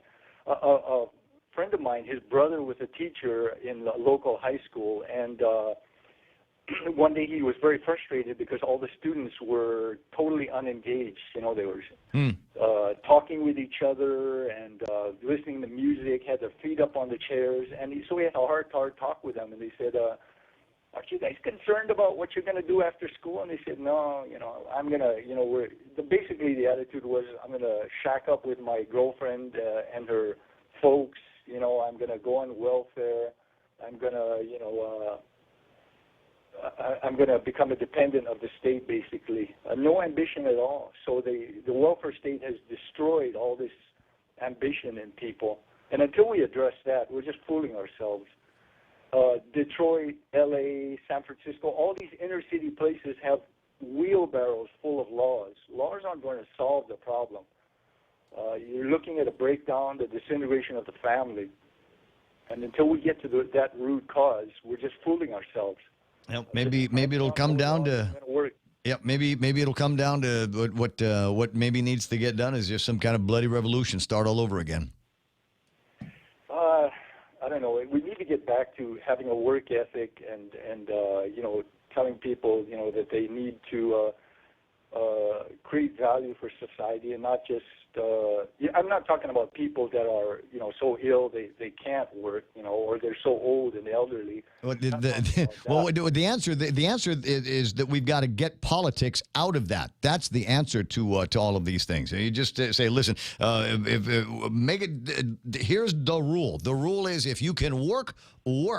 And if you are working in a place and you're not getting enough done in that place to make some money, there are ways that we can help you, but only to this much. There needs to be. I mean, how do they do it in other countries where they haven't created this welfare state, where there is not this comfortably poor? How is it done in those places? Well, people there hustle, and sometimes they go to sleep hungry because that's what happens. And sometimes it's the hunger that will get you into that place where you don't need to be in these programs. There is going to be enough for you to help out. Otherwise, you move is part of it. There's no. You take the guys in the Federated States, freely associated states. They recognize there's nothing going on out there. They don't have the same kind of welfare programs that we have, and so they hustle. They get on the move, and they found the next best thing. Maybe there's a job on Guam, and if there's not, hey, let's see if I can get lined up for housing and health care and food stamps. Hey, dude, I got to run. Let me get Tom on the line and get the what is it called? Get his comments on. I'll see you pretty soon. 888-8255. Good morning, Tomas. Good morning, sir. You know, the same situation as some of these peddlers on the road. They are able to work, but yet they depend on standing on the streets with their sign. I don't ever give anything to them. I give them dirty looks. I only give to the one that was in wheelchair. Okay, because she's not able to work. She's in a wheelchair. But the other ones that are walking around, especially the one I saw in Ghana, who is about 300 pounds. But, yeah, down next to the library, walking around with a sign, please help. Yeah. I need food. You need food. The kid's never missed a meal in his life. Okay. Anyway, we got to stop giving to these individuals that can work or able to work. Let's stop giving them because they're like little puppies where you give them food, they'll keep coming back to you for more. Okay, and that's my point on that one. But the reason why I called, I need your advice on what to do with my pharmacy. I'm having problems with my pharmacy. They think I'm a dummy. Every time they give me medication, they write down on the label, take by mouth. Do they think I'm a dummy to put it somewhere else? Well, you'd think if it was a suppository, they'd be clear. That would be the sticker that you use. No, this goes in the back, not the front. I don't know. I had you don't want to hear my pharmacy stories because I had to go and the rare. I've got fungus on my toenail. I've had it since the 70s, and I was talking with Dr. Phil. He says, "Okay, well, you just need to go to the pharmacy and pick up a prescription for this medication that will kill the fungus on a toenail and make it so that I'll be a foot model again, right?" And so I must have been to every place in Tamuning except Rexall. It was the only place that I didn't go, and I'll bet you Rexall had it. But everywhere I went, no, we don't have it. We don't have it. We never have it, or it's coming in next week. Apparently, there's a big toenail fungus problem on Guam. And then I went to one place, and it will remain somewhat nameless, depending on whether I remember how mad I got at the time. But I went to this place, and the lady goes through this and they give you a number, and that should have been my first warning. The lady gives me a piece of paper with a number on it and says, wait for your number to be called. And let's say the number was 30, and let's say that it was on 18 when they gave it to me. It took them 40 minutes to get near 30, and then they called and said, we're not sure if the instructions are correct on this, so we're going to have to go find your doctor. I'm like, well, good luck. He's with patients. Hell, he makes me wait. What makes you think he's just going to pick up the phone and talk to the pharmacist? And so that, and then it was, I'd realized that I'd been in this place for quite a long time. And then the other thing I found out was that even before I got the prescription, I'd have to go in a line and pay for it. And it was a Revan tax long line, I'm telling you. And I'm going, I'm not leaving here until 3 o'clock. So I went in the pharmacy. I went to the counter. I said, I can't stay here. I'm sorry. I don't know how your other patients deal with this, but I can't. May I please have my prescription back? And I took my prescription and I left and I'll never, ever go back there again. You reminded me of an incident that happened to me. I went inside a place and I took a number. My number was 18, but there was nobody else in the store. And the person behind the counter said, number one, number one, number two. I told the lady, I got number 18. There's nobody else here. She said, I got orders, sir, to, I got a call by the order of the number. So she just kept on going. I had to wait until my number 18's called for me to go up there. But there's nobody else in the place. Aye. Not an OOG, guarantee it. All right, Moss, I'll talk to you pretty soon. See you later. Have an outstanding day. 9:47. Up, Mike. That's like getting a prescription here and then going up to the lady and it's really old, Manumco behind the counter prescription. She looks at it, looks at your toe and says, "Oh boy, just go put some Windex on it." You don't need this. Just what are you talking about? But I don't know. I was kind of excited, and unfortunately, with all of that nonsense of having to drive all over God's green earth to go find this stuff, I was originally very encouraged. Like I said, I've had this ugly toenail since 1975. It was originally a toenail. It got infected. The doctor pulled it out because that's what they did back in 1975. That there was something happened with the toenail. Easier to pull it out than to worry about antibiotics and shots. So I just pulled the thing out. Anyway, so when it started growing back, it started growing back ugly. And so I was kind of excited that after all of these years, I'd be able to be proud of my great toe again. Mm-hmm. And now I just don't care. I've gone back to I don't care. See, I was going to say my next course of treatment was going to be to recommend cannabis because it may not make your toe better, but you really won't care as much. That's right. At 9:49, we'll take a quick break, and I'm going to kill the last 10 minutes of this hour. 2-for-1 dinner time is back at Ruby Tuesday Guam. That's 2 fresh garden bars, 2 tasty entrees, and a sweet dessert to share for just $25.99. 2-for-1 dinner time for limited time at Ruby Tuesday Guam. Business travel just got easier. Take your data plan with you for only $10 a day to all 17 Data2Go destinations. Never worry about additional data roaming charges when you go where your business needs you. The US, China, Thailand, and so much more. Have the assurance you need to check emails, surf the web, and stay connected. Call 688-2677 today to make sure your account is Data2Go ready. Docomo Pacific. Better together.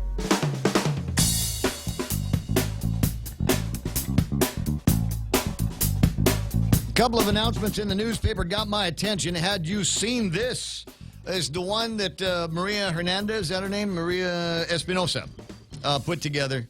And it's also being shared around Facebook, left and right, and center, and all of that stuff. It's an image of a baby in a womb. So lecturing is coming up. It's going to be lectures. An open invitation to Governor Lulian Guerrero and Lieutenant Governor Joshua Tenorio, senators of the 35th Guam Legislature, and the anti-abortion community of Guam. There is going to be tomorrow at 5:30. Man, I got stuff to do. Tomorrow, 5:30, in front of the Governor's Complex in Antelope, there is going to be a prayer rally.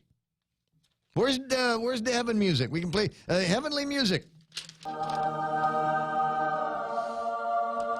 Friday afternoon on Guam. Payday Friday at Antelope. Yep. Say no to recruiting doctors who kill our unborn children. Say yes to recruiting doctors who help us save lives. Yesterday when there was a story was on both of the newspapers about the government of Guam seeking to find a doctor that would be willing to do abortions. And I got Tim Rohrer on the phone. I mean, Tim's like my go-to guy. If it's got to do with catechism, things like that, and he, first thing out of his mouth was, "Well, this is not a religious issue." The predominant demographic of people on Guam that were getting abortions were locals, presumably Roman Catholic locals. So if there was something out of the church, if there was some big political, or not political, but religious groundswell against it, it certainly wasn't coming from the local Roman Catholic customers of the abortion doctors that we had. So there might be some people that when they're in the church and their fingers smell like holy water, because you dip your finger in there, sign of the cross. When you're in the church, it's one thing. And you've got, the pro-life mindset or anti-abortion mindset. But maybe when you're in the throes of that time in your life where you have to make a decision, maybe there's other things that happen in there. And God help me, I've never had to make that decision. But I certainly feel for the ones that do. So I know who I'm praying for when it gets to be this rally. So, if, go, don't go. But that's the invitation there. I don't know that it's going to change Lulian Guerrero's mind. If there was anything that could have changed her mind, it could have been that, because she had to run against Ray Tenorio, who made that a campaign issue. You remember they came out with the ad, and they dropped the memes into social media about her making her pitch over at the legislature once upon a time? Right. I was going to say, it's my understanding she's actually been pretty solid on this issue for quite some time. Yeah, I don't anticipate that that's going to be changing anytime soon. And Father's Day coming up and everything, it's a weird way to get into the Father's Day conversation, but we got Cold Stone Creamery. Shut up! What are you laughing about? Was that a poorly executed segue? Yeah, not all segues are golden, but it's okay. I tell people they have to listen to the show fast, because you never know where I'm going to be going. I never know where I'm going to be going. But anyway, so we got it from the story of the abortion. Don't kill my baby. There's a story, actually it's a clipping, and I'm really interested in it. The headline on the clipping is, "Notice to Potential Father." Didn't this sound like to whom it may concern? I'm carrying your child. I was going to say, just about any male that has equipment is a potential father. Potential father here.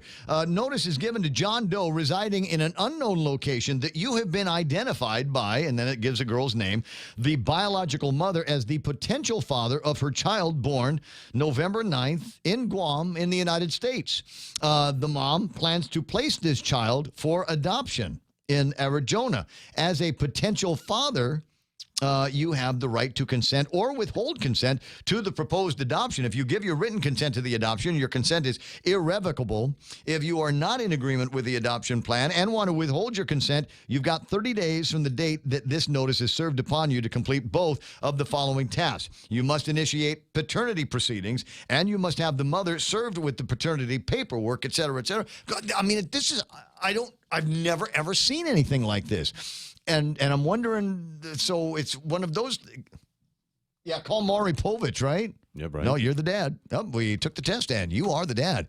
So it's one of these, if you know this Irma person, she's having a baby, or she's had the baby and going to put it up for adoption unless you say something. Contrary to popular belief, I do not know Irma.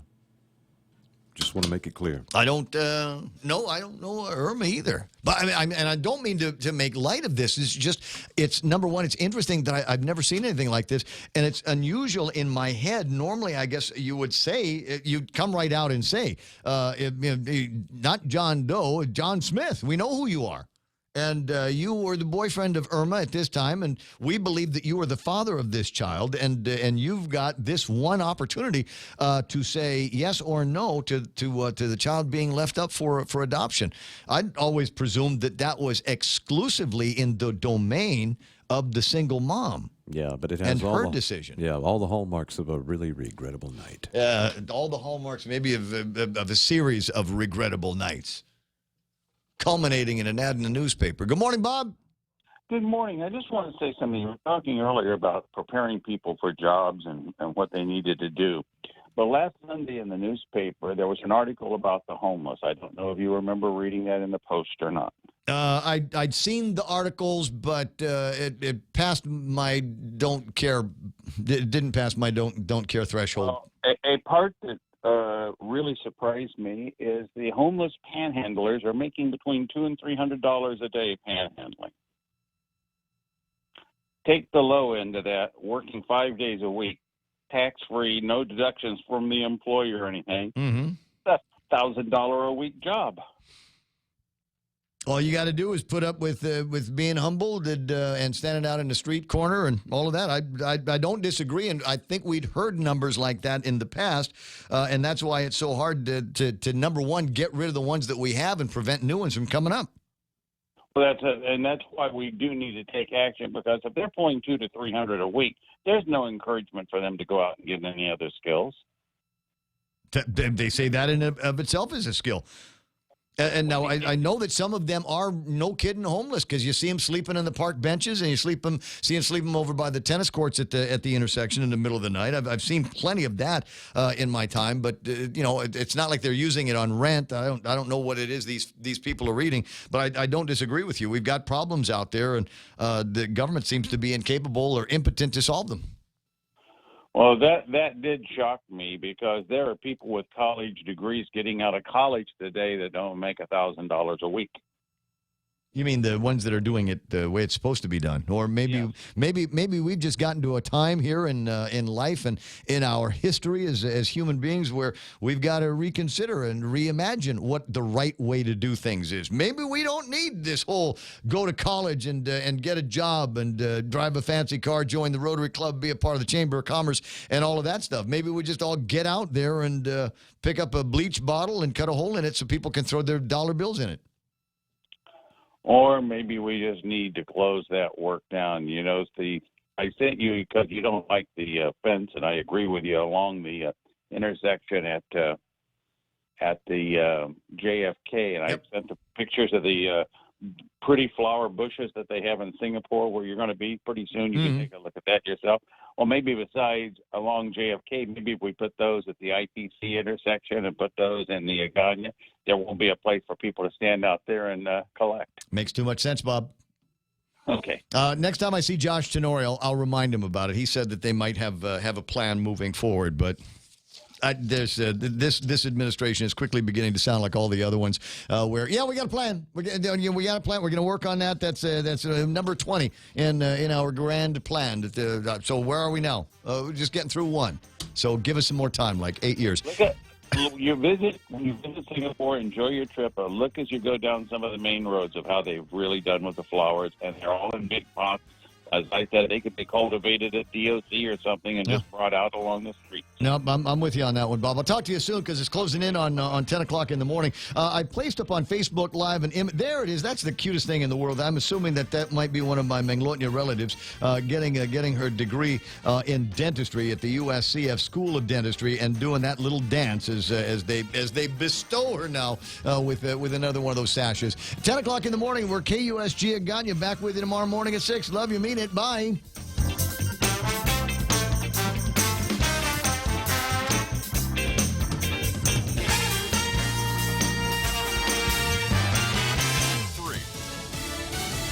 Another contempt vote. I'm Lisa Lacera, Fox News. The House committee taking action against 2 more members of President Trump's cabinet over a citizenship question added to the